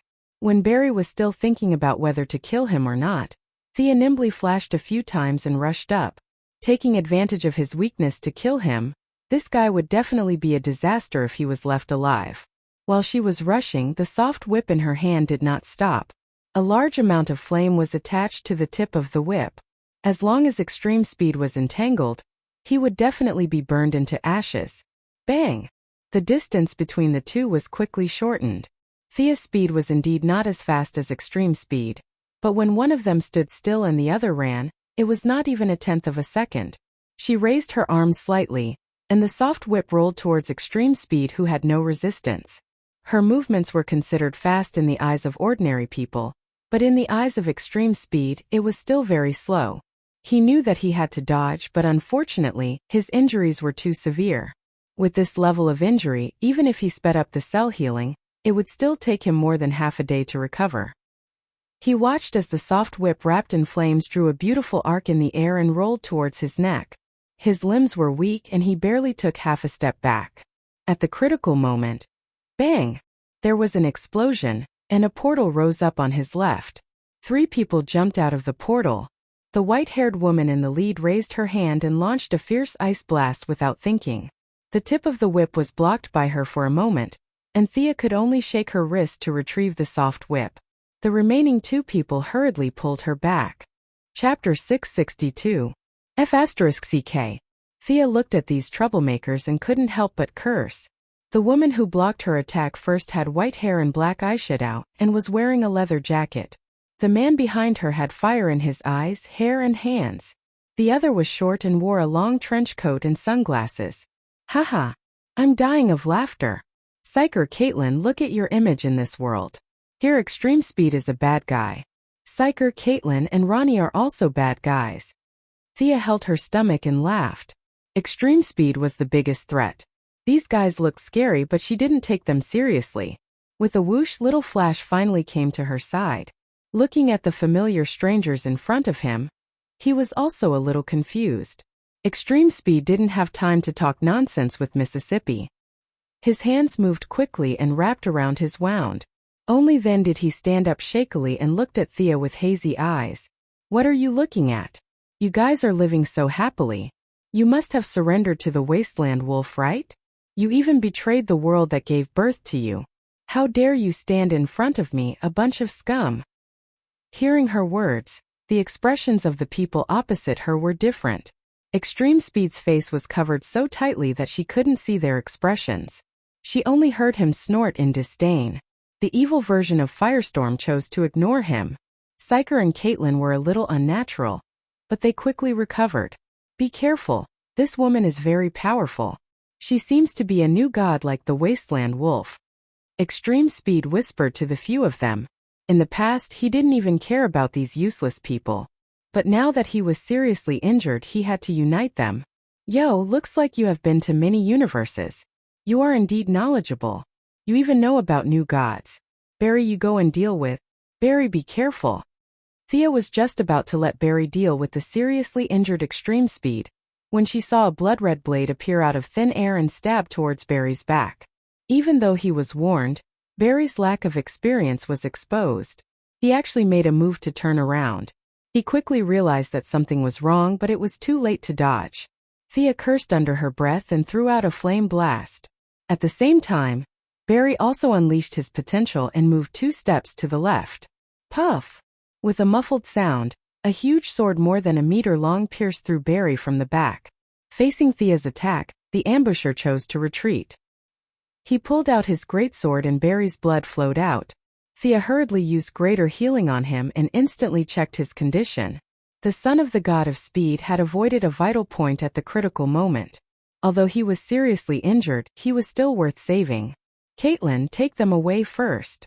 Thea tossed Barry to the back and stared at the enemies that suddenly appeared. He wore a strangely shaped and majestic horned helmet. His eyes were scarlet and his face was covered in scars.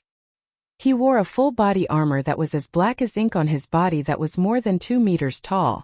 The most eye-catching thing about him was that his belt was decorated with the head of a roaring demon.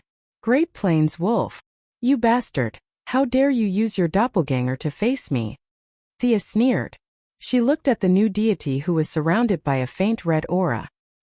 He held a greatsword in his left hand and a great axe in his right. The new deity looked at her for a while. The goddess of trade? I've heard about you from Gracious. You don't know your limits. I've seen the evil that shrouded the multiverse. I've seen those great powers. For someone of your level, I only need my doppelganger to deal with you. Ha! She didn't know what he was really capable of, but this guy's bragging skills made her feel ashamed. After all, He was Kanyoja's younger brother and Darkseid's uncle. Although he was weak, he had met people who could crush Thea. Cut the crap. You only know how to attack from behind. I'm going to avenge this universe, Batman and Diana. Thea said as she put on the god's hush armor. She brandished her holy sword and attacked. Carrying a resplendent light, the sacred sword felt her anger, and the sword's aura surged like the sea. The Great Plains wolf put away his long sword and held his great axe with both hands. Countless souls of the dead lingered around the weapon. His aura was not weak either, and he met the holy sword head-on. Boom! There was a loud explosion at the point where the two of them met. The road that originally belonged to Star City was shattered by the shockwave. Many abandoned cars on the road were crushed into dust by the huge force. The evil quartet retreated a few hundred meters.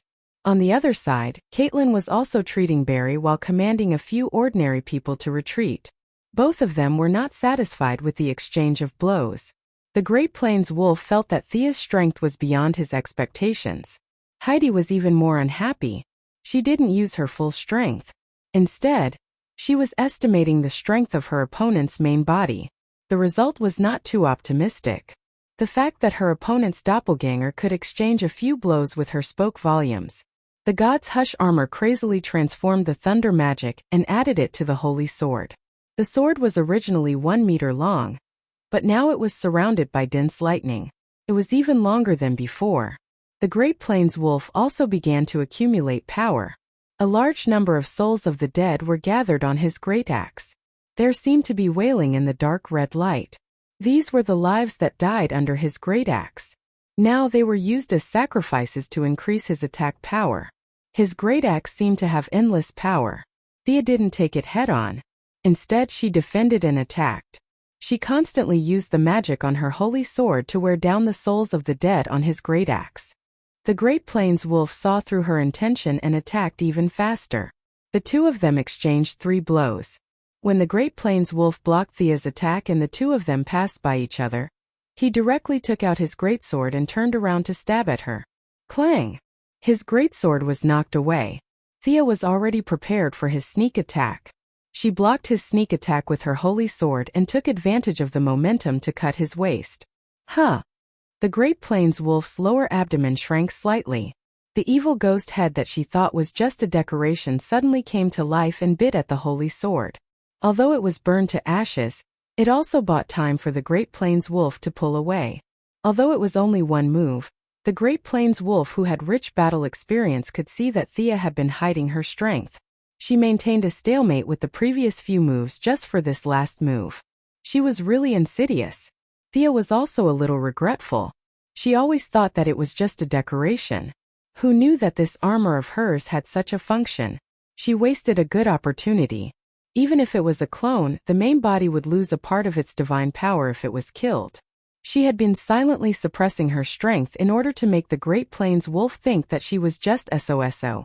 Now that her plan was ruined, she didn't regret it anymore and attacked with all her strength. You bastards, come at me together. Facing Thea who was going all out, the Great Plains wolf didn't have the pride he had when he was bragging. He hurriedly shouted to the ground. Just now Thea's move was fast and urgent. If he didn't have some trump cards, he would have been cut in half. The evil 4 people on the ground looked at each other. Didn't you have internal conflicts before? We thought that it was a one-on-one fight. You should have said so earlier if you could gang up on us. Chapter 663. Actually, the Great Plains wolf was in a dilemma.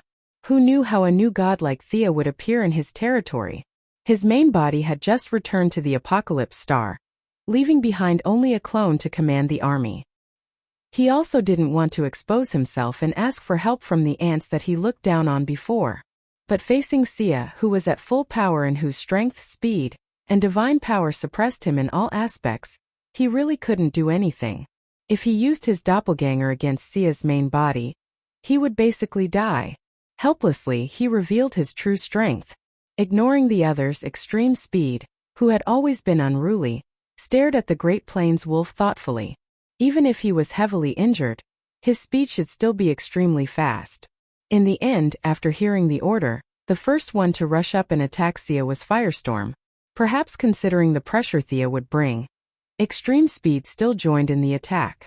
As for how much effort he put in, only the heavens knew. Firestorm wantonly unleashed raging flames, finally giving the Great Plains wolf some time to recover. The remaining Frost Killer and Evil Cisco, codenamed Echo, cursed silently. "Are you stupid? Why are you working so hard?" However, facing the Great Plains wolf's ferocious gaze, the two did not have Extreme Speed's confidence and did not dare to slack off. They braced themselves and surrounded Thea. "Since you want to die, I'll send you on your way." The young mistress was so angry that she laughed. Did they think they could win with numbers? There was a qualitative difference. She was not afraid and charged towards the five with her holy sword. Extreme Speed was slacking off and was instantly sensed by her. The Great Plains wolf was also conserving his strength. Frost Killer and Echo dealt with it reluctantly. The only one attacking fiercely was Evil Firestorm, who did not know what was going on. Thea secretly cursed him for being an idiot. Even if she was stronger than them, it was not that easy to take them down. The Great Plains wolf and Extreme Speed were both very good at sneak attacks. She had to split more than half of her attention on the two of them. Firestorm's strength was also not to be underestimated. He was like a human-shaped nuclear reactor, constantly releasing a large amount of energy. Moreover, as the battle dragged on, the nuclear energy in Firestorm's body also intensified. The external manifestation was that the power of his attacks was increasing, and the frequency of his attacks was increasing. Firestorm's strength was one of the best even among the first-rate heroes. Thea did not have an overwhelming advantage. Coupled with the support of the Frost Killer and Echo, she fell into a stalemate.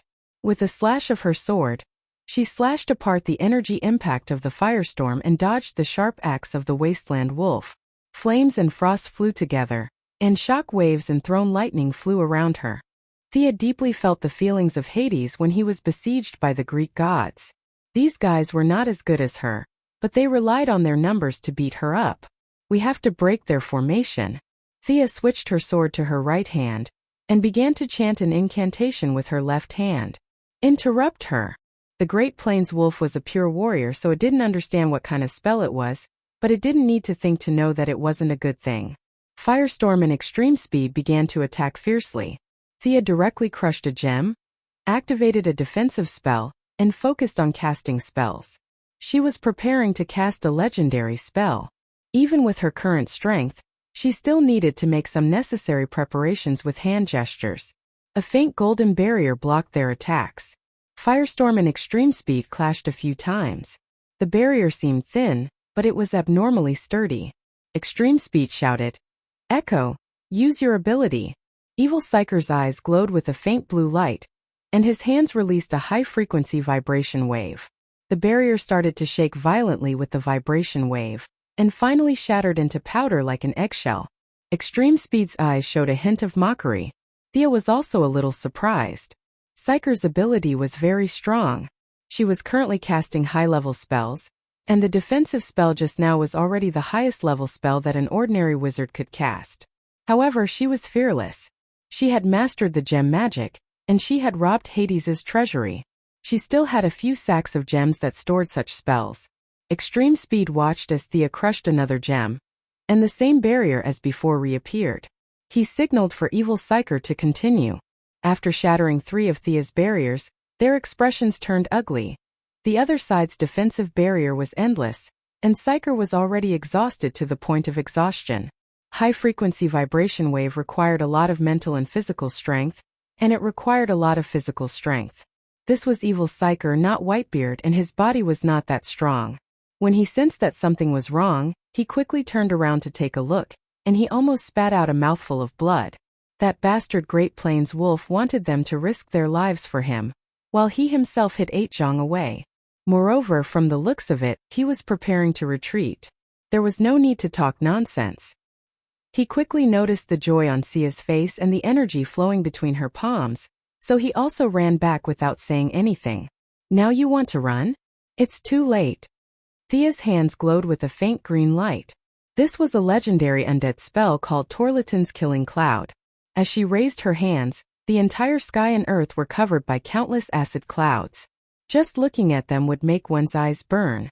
Thea sensed that Barry, Caitlin, and the rest had already left the city, and no longer had any worries. Such a dilapidated star city should not exist in this world.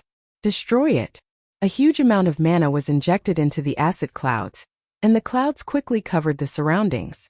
Regardless of whether it was the roads, houses, human remains, or abandoned industrial products, everything was engulfed by the acid clouds and dismembered into a puddle of green water. She saw many scenes through the acid cloud with her spiritual power. She saw the dilapidated Quinn's old house and her childhood school, Moira's grave, Oliver's cenotaph, and Thea Quinn's coffin that belonged to this world. She retracted her gaze. This Thea is not me.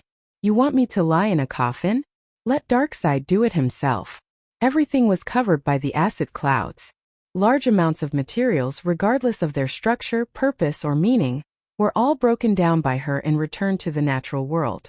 Thea could even feel the green of all things in this world cheering. The wasteland wolf had been hiding in the periphery at first, and now he was running away. His extreme speed was even more amazing.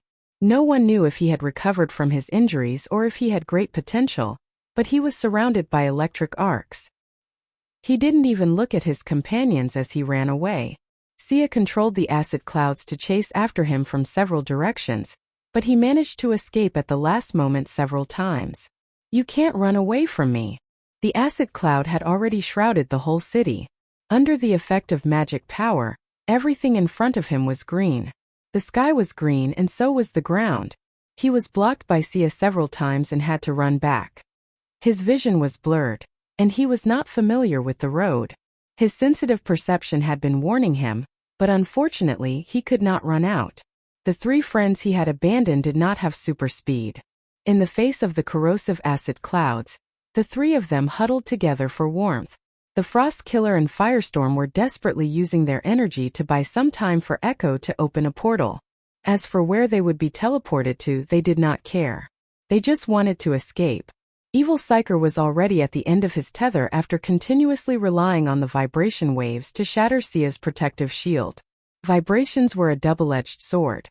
If one's physical fitness was not up to par, they would hurt themselves as well as the enemy.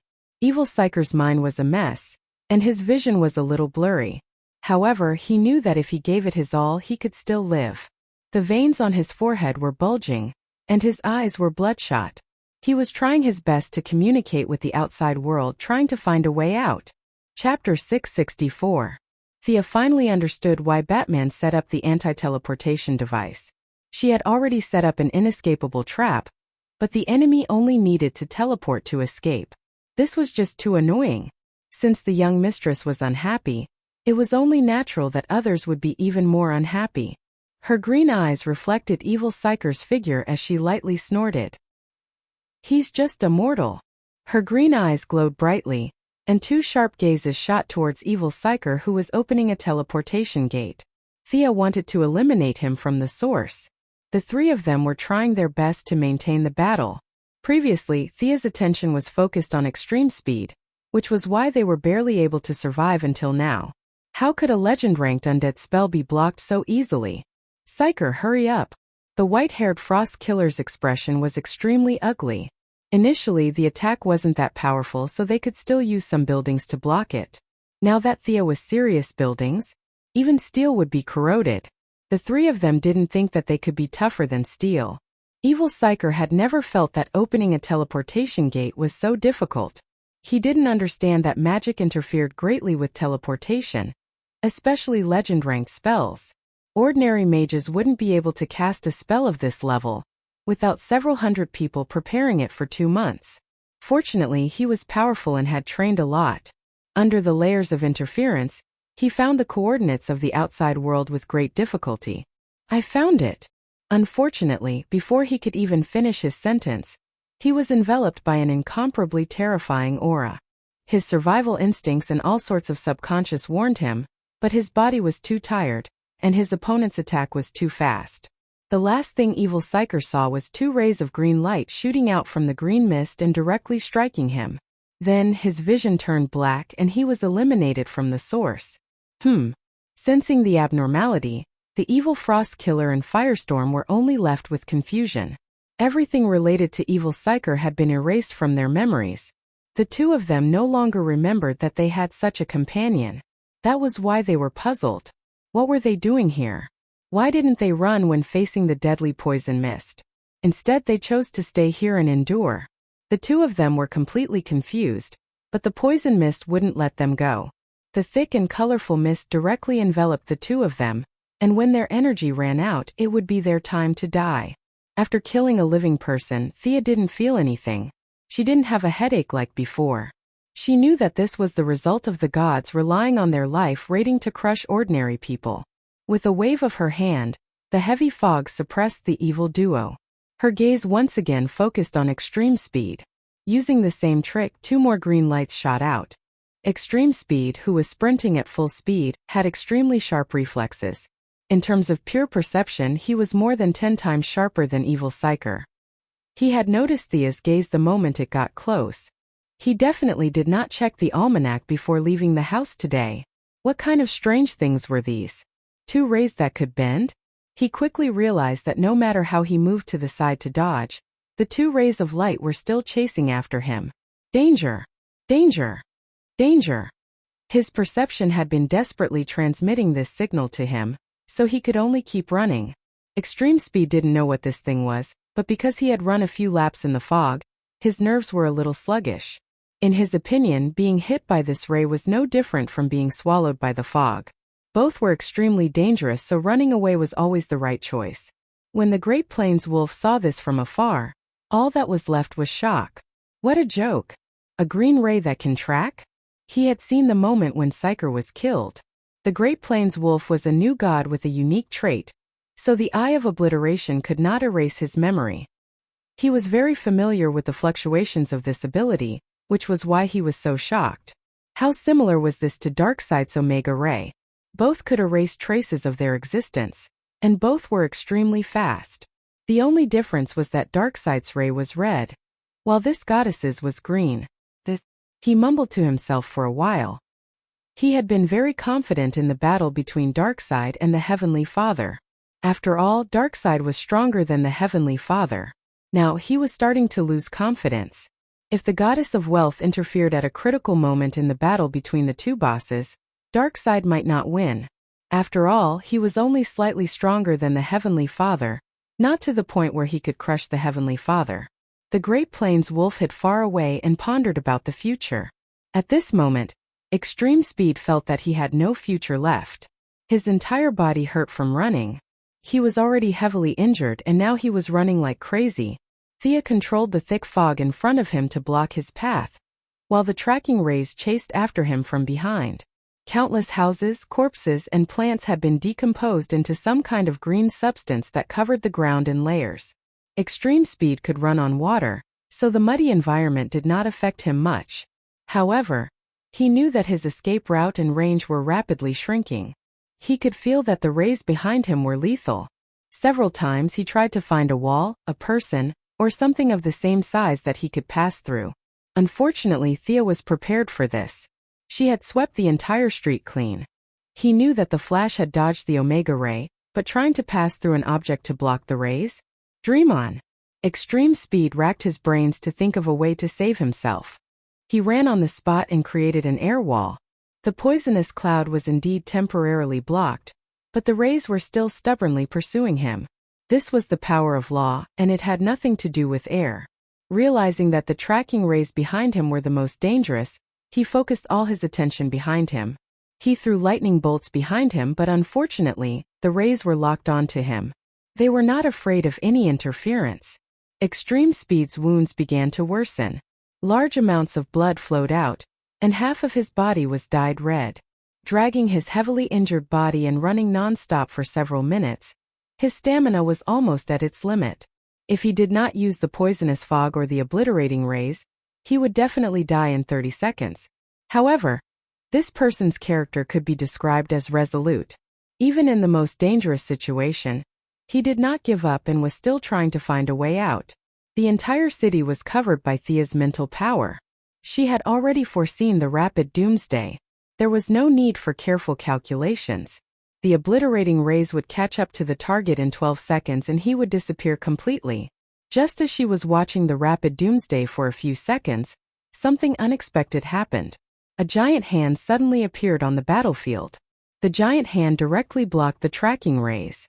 Its 5 fingers closed and easily crushed the obliterating rays. Thea didn't even have time to react before she felt an invincible power directly teleporting her. In less than 1,000th of a second, she went from the muddy Star City to the majestic and solemn Snow Mountain. The change in the environment did not attract her attention. She stood at the top of the mountain and looked at the giant in front of her. He was wearing a green robe and a green hood.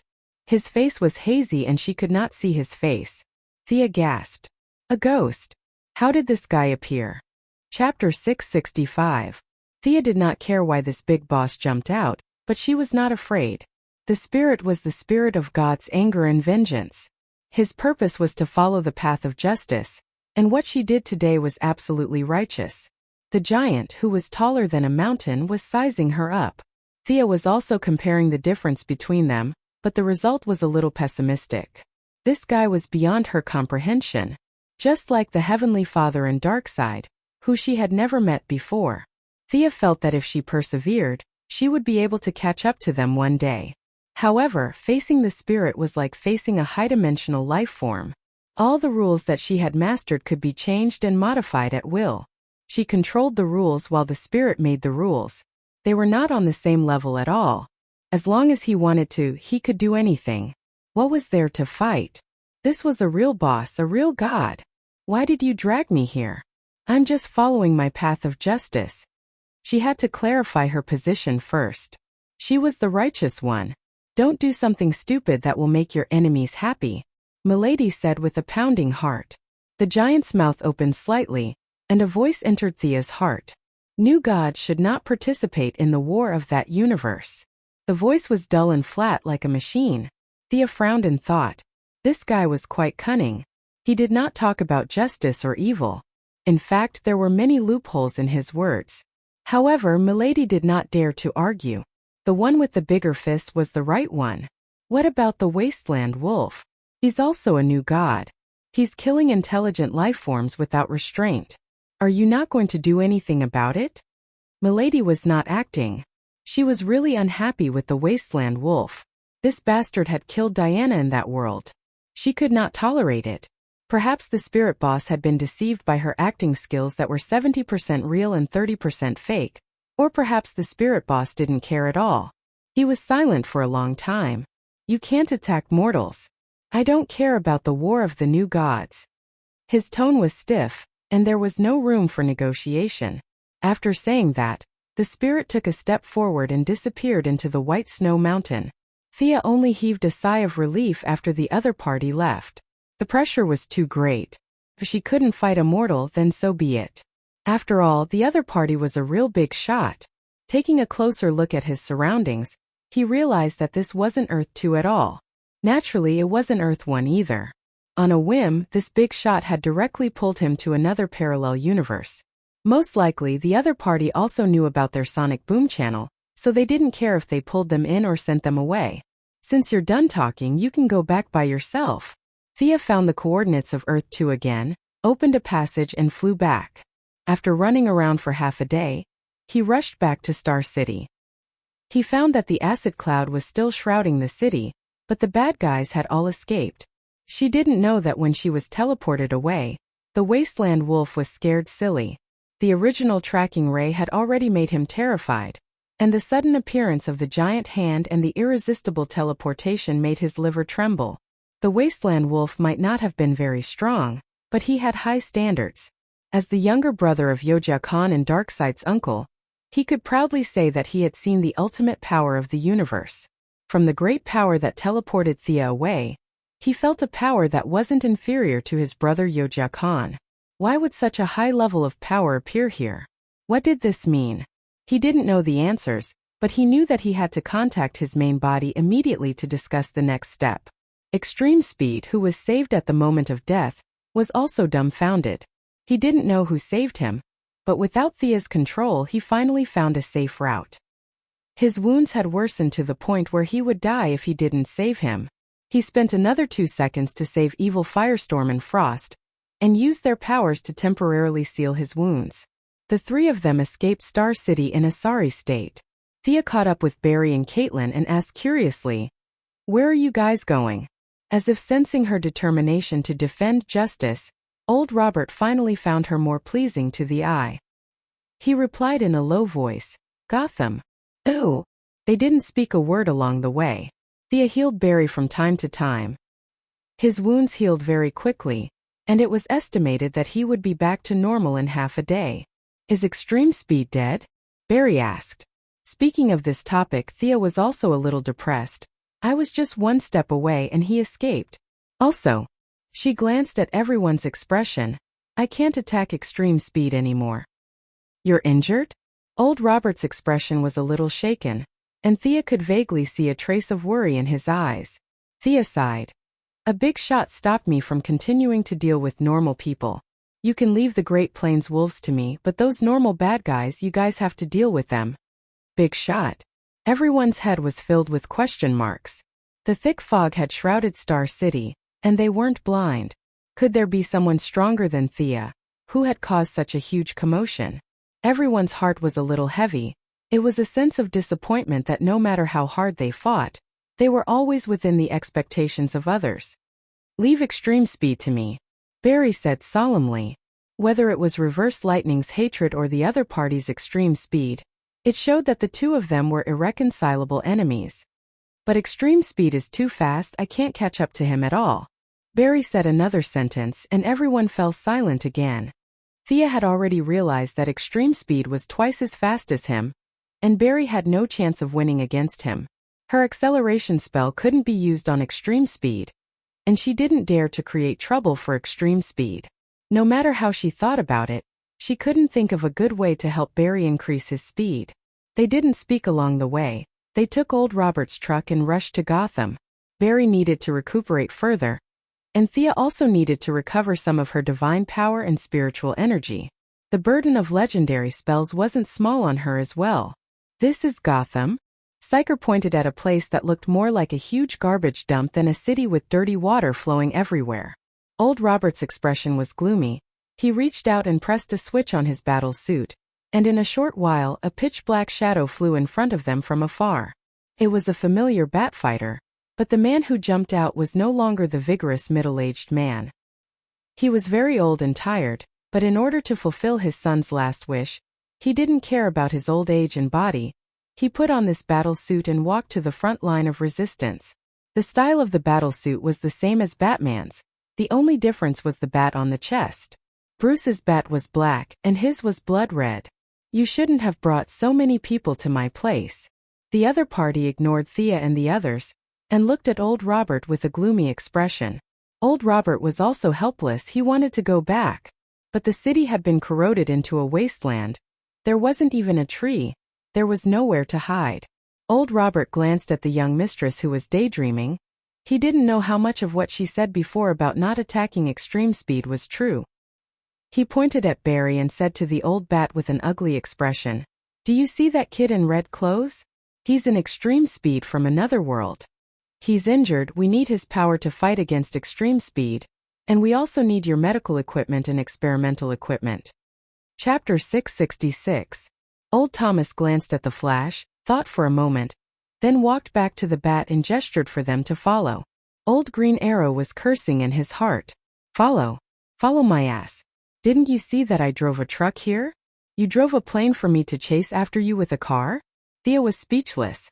The Quinn family and the Wayne family were the wealthiest families in the world. However, without her interference, her own Green Arrow would probably still be riding a small motorcycle and killing monsters.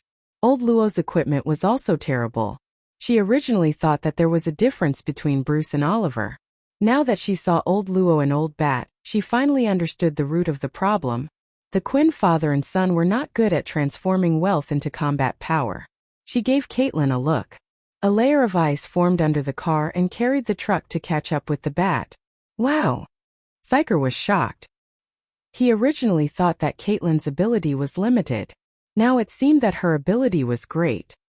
He thought about his good brother Barry's speed and his sister Caitlin's ice ability. What about himself? He vaguely remembered that Thea had told him something about the last step. It was concise and anyone with a brain could understand it. He gently nudged Thea with his elbow. She looked at him in confusion. You said that I have superpowers too? Psyker asked carefully. Yes. Thea was almost asleep. She did not understand why he suddenly asked this. Am I going to have superpowers soon? What do you think my ability is? Psyker was really envious of his two friends. This time and space did not reject superpowers. Barry and Caitlin also turned to look at him. She scratched her head. Did he not see Echo's ability before? Oh right. She suddenly remembered that Echo had been erased. In theory, none of them had seen it before. However, it did not matter if others forgot. As long as she remembered it, Psyker's superpower had great potential. Everything had a vibration frequency. If it was developed, it would not be a problem for him to become a first-rate hero.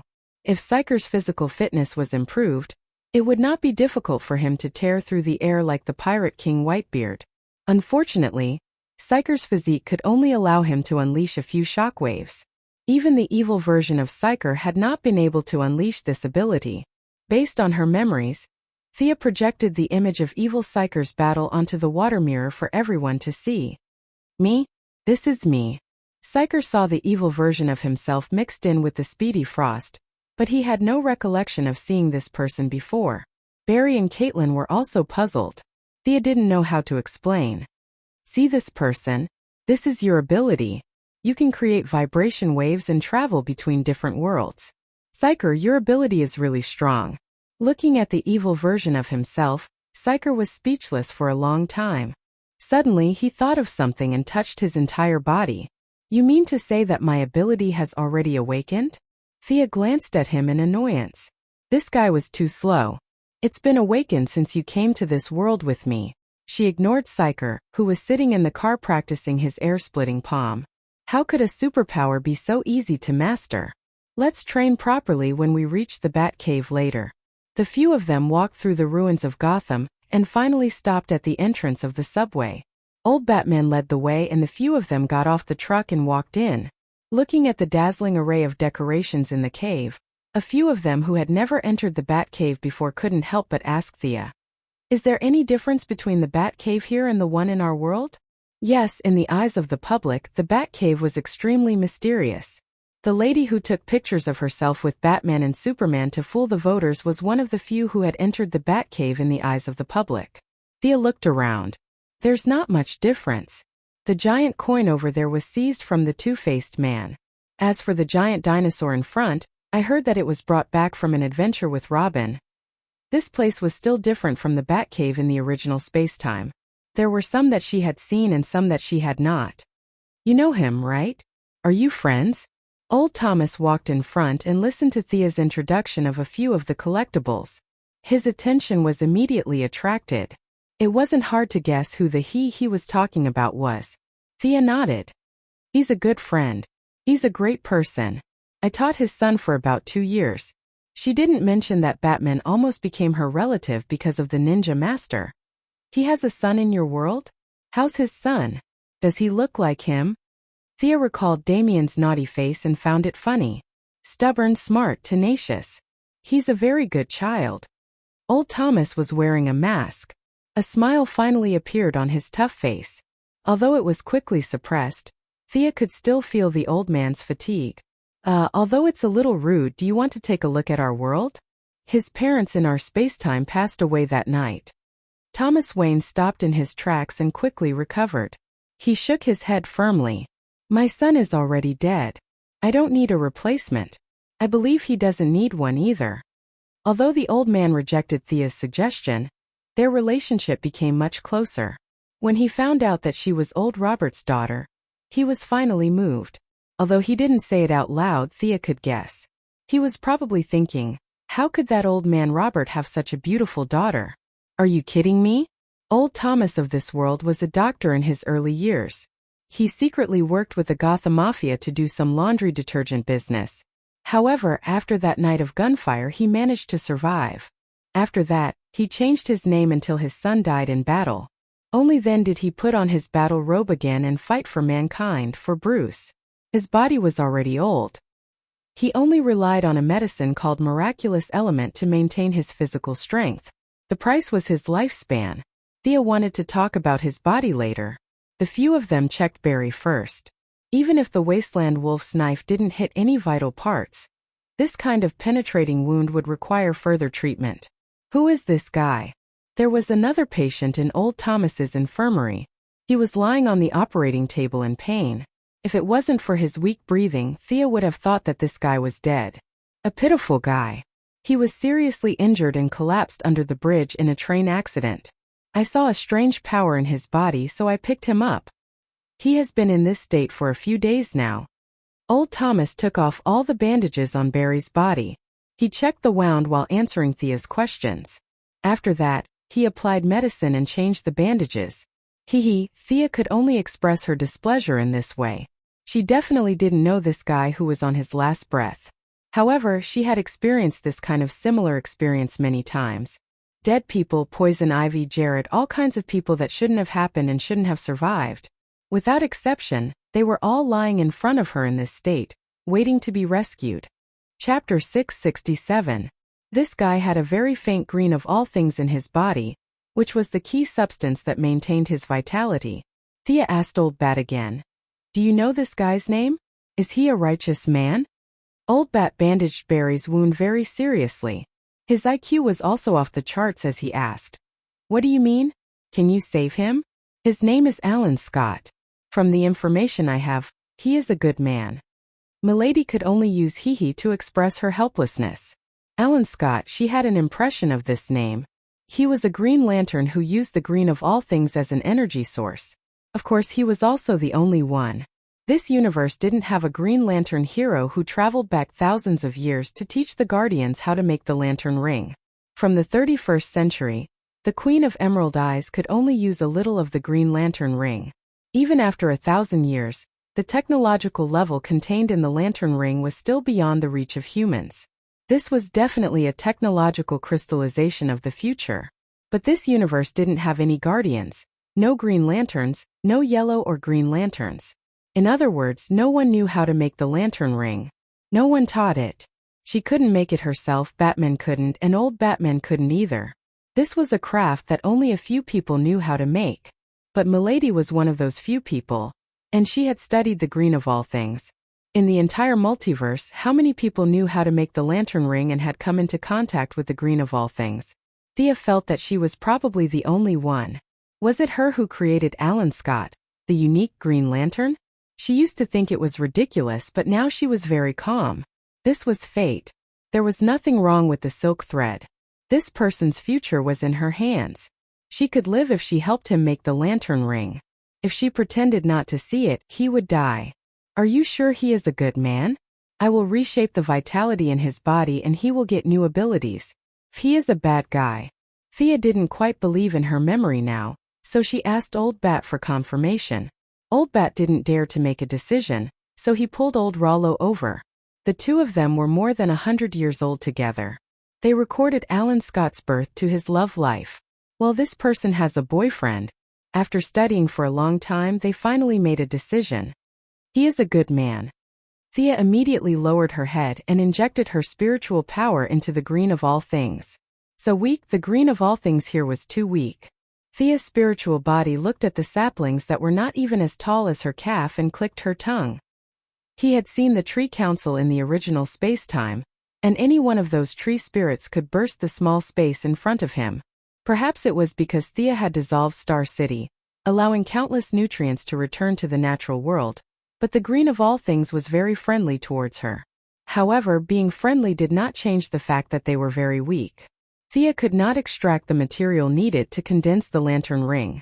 She could not make bricks without straw. Remember to compensate me when the time comes. I'm the goddess of wealth.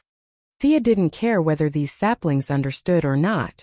She took out a small ball of green of all things from her own space-time. These were all parts that he had taken when he was helping the swamp monster split its soul. It was rich in the extremely pure green of all things, and the saplings instantly felt a power of the same origin. They let out an emotion similar to howling at Thea, and the Missy directly threw the green essence in her hand to them. Although the amount was not much, the quality was strong enough. The saplings began to grow until they reached Thea's waist before stopping. You guys should also want to choose that guy outside to be your spokesperson, right? The saplings transmitted information to Thea. She scanned them with her spiritual sense and instantly understood the situation. Similar to the swamp monsters on Earth, they also wanted to find a hired thug. Unfortunately, they were too weak, and the wasteland wolves outside were destroying the planet's environment. If Thea did not come today, they would only get weaker. You can't be my spokesperson. You guys don't have enough energy. Make a ring for fun. Thea comforted the saplings and began to extract the green of all things here to make a green lantern ring. In the process of making it, he realized that there seemed to be more energy than he expected. He might as well make 2 rings. One for Brother Alan, and the other for the Missy to kindly accept. After all, she was the one who provided the green of all things in the beginning. Now that it had blossomed and he took it back, they probably wouldn't mind. She had been thinking about the Green Lantern ring in the original timeline, but she did not want to be controlled by the Guardian, so she did not take action. Now that the green of all things in this world was mixed with Brother Alan's characteristics, it produced a kind of courage that was neither right nor wrong. This ring was very valuable for the Missy to master courage. He familiarly made the ring. This was a unique item in this universe. Without any oath, he left Thea's control and began to heal Alan Scott's dying body. A faint green light began to surround his body. The ring also flew up and began the initial transformation of his body. Thea silently retreated, waiting for the birth of the first, and probably the last Green Lantern in this universe. He did not care about the strength of the Green Lantern. It was completely dependent on external objects, flashy but useless. But for this universe, it needed the 2 old men to work hard and the Eagle Girl to carry the burden. This was already a super combat power, right? Alan Scott woke up very quickly. Thanks to the high reputation of Batman in various worlds, he quickly understood his situation and decided to join the Justice faction without much hesitation. But he was confused about how to use his ability. The old bat looked at Thea. The look in his eyes was similar to his son's. Thea reached out her hand and a large section of the way to use the Green Lantern ring was poured into Alan's mind. The usage of the Green Lantern ring and the introduction to magic were all teaching materials that she prepared at any time. If she had to teach any random cat or dog, she would be exhausted.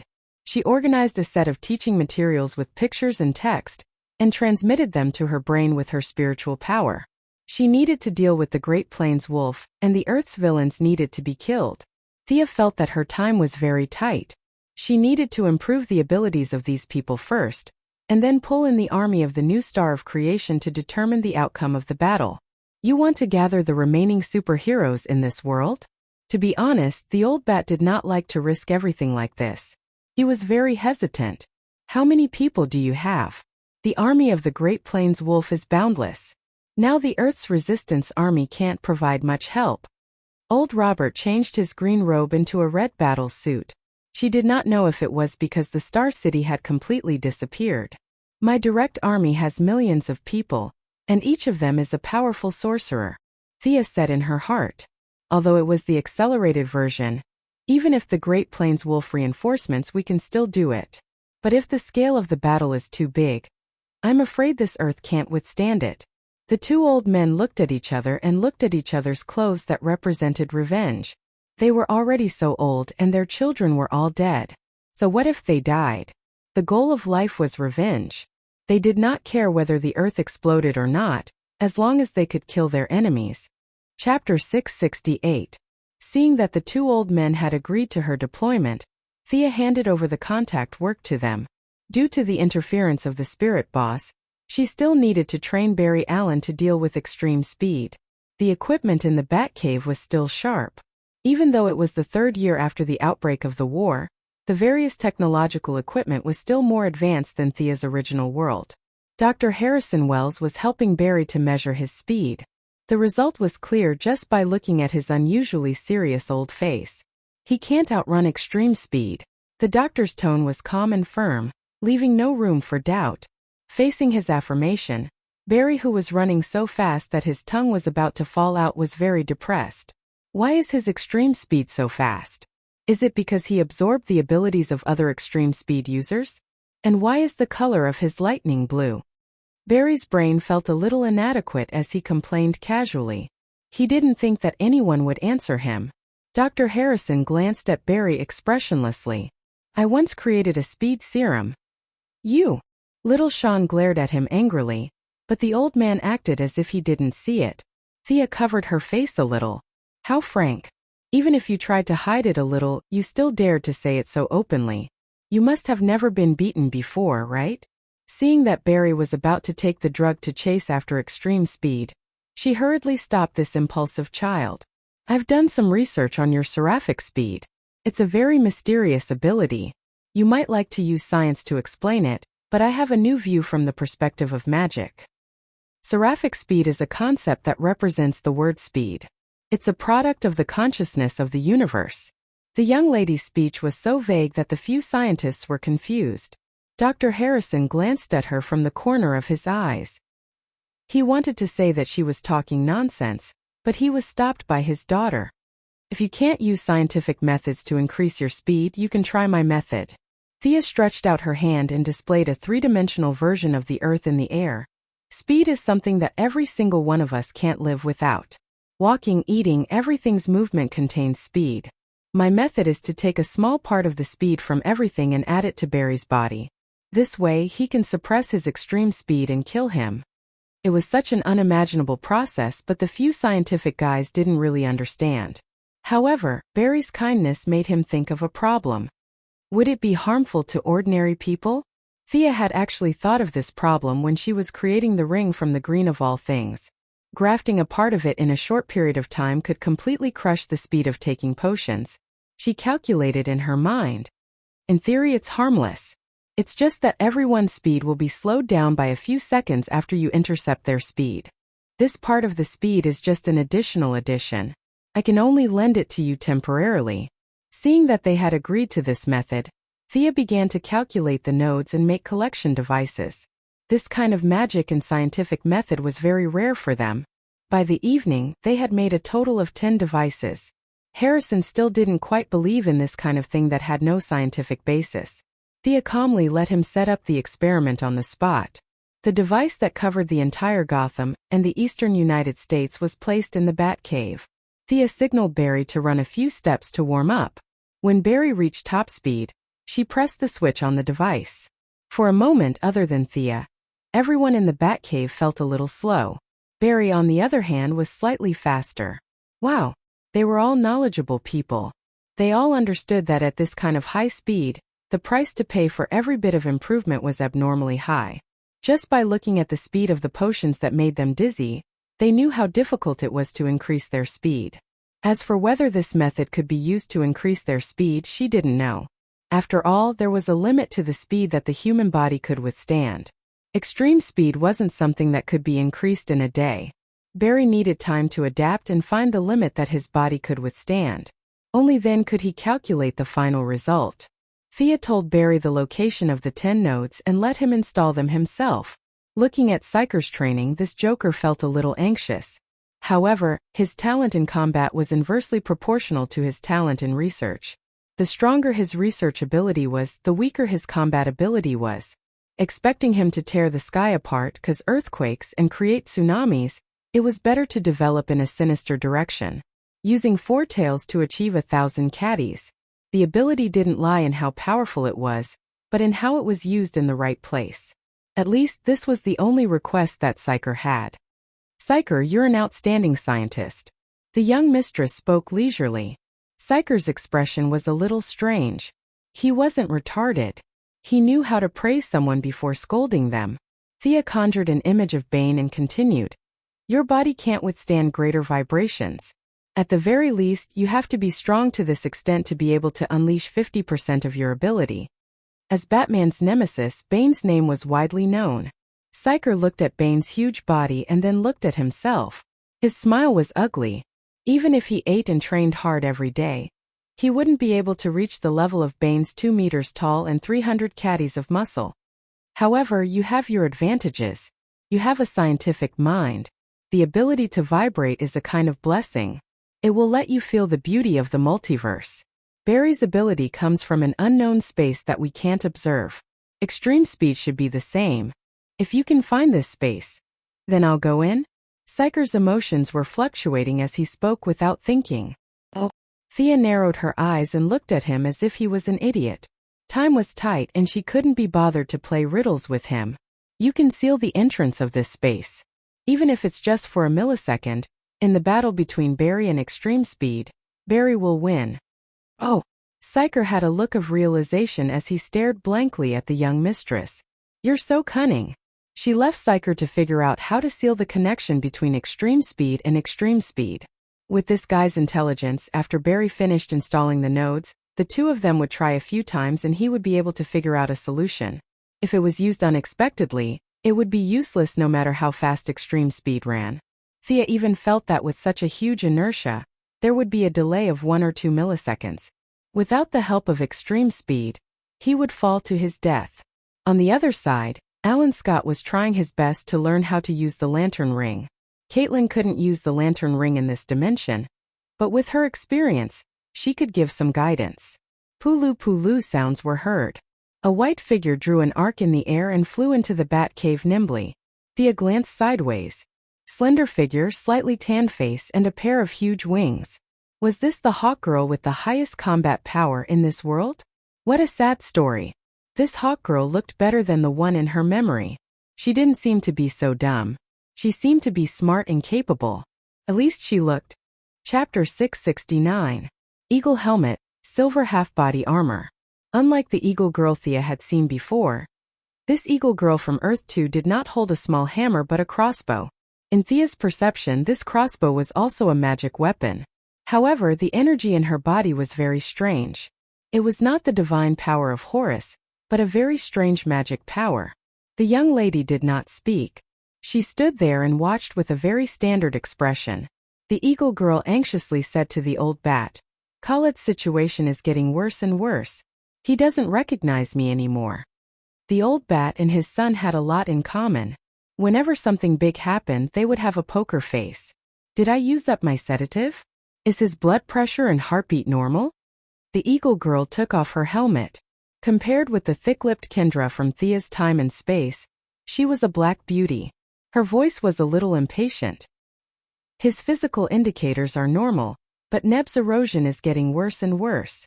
Neb? There was also Neb here? She must be talking about Dr. Fate. Thea was a little surprised. Although she did not speak, the old bat noticed her eyes. Do you have a way? This seems to be the field of magic? As the old bat spoke, everyone's eyes focused on the young lady. Who is she? The Eagle Girl who took off her mask thought that her real identity would be exposed and hurriedly raised her crossbow. Thea just glanced at her casually, and the Eagle Girl Kendra felt weak all over and extremely tired mentally. The crossbow in her hand almost fell to the ground. She used all her strength to hold the crossbow with trembling hands. Her footsteps were weak and she did not let herself fall. She was still a weakling who could not withstand a little mental suppression. She was a little stronger than the Eagle Girl from Earth's Time and Space, but there was a limit to her strength. She rolled her eyes and canceled the mental suppression. Only then did the Eagle Girl stand up, panting. I am not your enemy, little bird. Thea looked into the Eagle Girl's eyes and said word by word. The Eagle Girl felt a little scared, but as the strongest combat power in this world, her willpower was still passable. She gritted her teeth and did not speak. Old Bat and Old Green Arrow had no intention of stopping him. Superheroes were all prideful. When they met, they would fight to see who had the bigger fist. The bigger fist was the truth. Thea had no interest in subduing a weak chicken. She was just curious that there was a Hawk Girl in this world but no Hawkman. Who is this Neb you mentioned before? Did he possess Khaled? From Thea's point of view, this should be a story of Neb's helmet's rebirth. However, unlike her original space-time, Neb here was a little unscrupulous. Eagle Girl did not know what had happened to her just now. She was not even sure if it was Thea who had done it. But when it came to her lover, she didn't refuse. Neb was an ancient sorcerer. He might even be the strongest one. Khaled and I accidentally entered his tomb. After that, I obtained this pair of wings and Khaled. Not a god? Instead, he was a mage. Thea felt that this universe Nabu was like the old Shazan from her world. Was it because he had yet to ascend to godhood, so his humanity was still there, and now that he had caught a sucker, he had begun to possess him? There might be some discrepancies in reality, but it seemed to be close. No matter if it was divine power, magic power, or witchcraft power, once the process of possession began, the two souls would begin to merge. Unless reality was changed, it would be irreversible. Colette prophesied that a god in yellow lightning would come to save this world. Eagle Girl looked at the young lady after she finished speaking. This woman was so beautiful that even if she was just standing there casually, Eagle Girl felt oppressed. Ordinary people could not sense the young lady's reality. Eagle Girl had some magic power in her body. Although it was not much, she was half a sorcerer. Her crossbow was powered by magic power. Compared to Old Bat and Old Green Arrow, she was more aware of the boundless sea of magic power in Thea's body. Could this woman be the savior in Colette's prophecy? She wanted to drag her to see Colette, but the two of them were not on good terms before. Fortunately, Thea took the initiative to offer an olive branch. I am quite proficient in magic. Maybe I can help your friend? The young lady's thoughts were simple. This world was too weak. It was always a good thing to have a magic-type hero. If Neb was not a bad guy, then possession was fine. Do you want to come too? Thea asked the two old men. Old Bat refused directly. He had a lot of things to settle. Old Robert had nothing to do and was ready to go with her. Where does Colette live? Thea asked Eagle Girl. Eagle Girl put on her helmet again, but she saw Thea and old Luo standing there calmly. They did not look like they were going to fly a plane. She was puzzled but still answered, New Orleans. Thea knew the destination and began to use her spiritual power to locate it. Her spiritual power was now much faster than her supervision. Soon she found the magic power of the same origin as Eagle Girl. The magic power was very turbid, which was good news. It meant that the assimilation was not complete yet. She pulled Eagle Girl and old Luo and teleported there. In the previous battle, old Luo had seen this kind of teleportation several times, so he was not too surprised. Eagle Girl was shocked. They were home in the blink of an eye. I only said New Orleans. How did you find my house? She was very polite and did not teleport directly into the house. Instead, she set the coordinates outside the door and asked Eagle Girl to open the door. The surroundings were barren, and there was only a lone wooden house that stood in the middle of the wilderness. Eagle Girl looked left and right, and finally confirmed that this was indeed her home, and not some kind of trick. She gently pushed the door open and invited the two in. The interior of the house was very unconventional. One wall was full of weapons, including several bows, machetes, giant axes, rocket launchers, energy guns, and so on. On the other side, there were all kinds of ancient books on the bookshelves. Thea had seen Dr. Savannah's study. She quickly saw that the books here contained all kinds of mythological knowledge, secret information, and forbidden knowledge. The owner of these books must have been an archaeologist. A pale-skinned man was sitting on the sofa in front of the floor-to-ceiling window. He had his head down and was thinking about something. He ignored them. Eagle Girl hurriedly ran over and shouted a few times. Unfortunately, the man's eyes were unfocused and did not respond. Let me see. This seems to be a trace of Egyptian magic. Speaking of which, you have Egypt here, right? Thea's hands glowed as she began to search for the man's original consciousness in the spiritual world. Eagle Girl was confused. What did she mean by we have Egypt here? She turned to look at old Robert. Old Robert finally realized that he had not explained Thea's background. He explained it in a low voice. Is this your daughter from a parallel universe? Eagle Girl only felt that it was ridiculous, but her concern for her lover made her give up the idea of getting to the bottom of it. She focused on Thea's rescue. The young lady did not disappoint her. After a short search, she found Colette's original consciousness.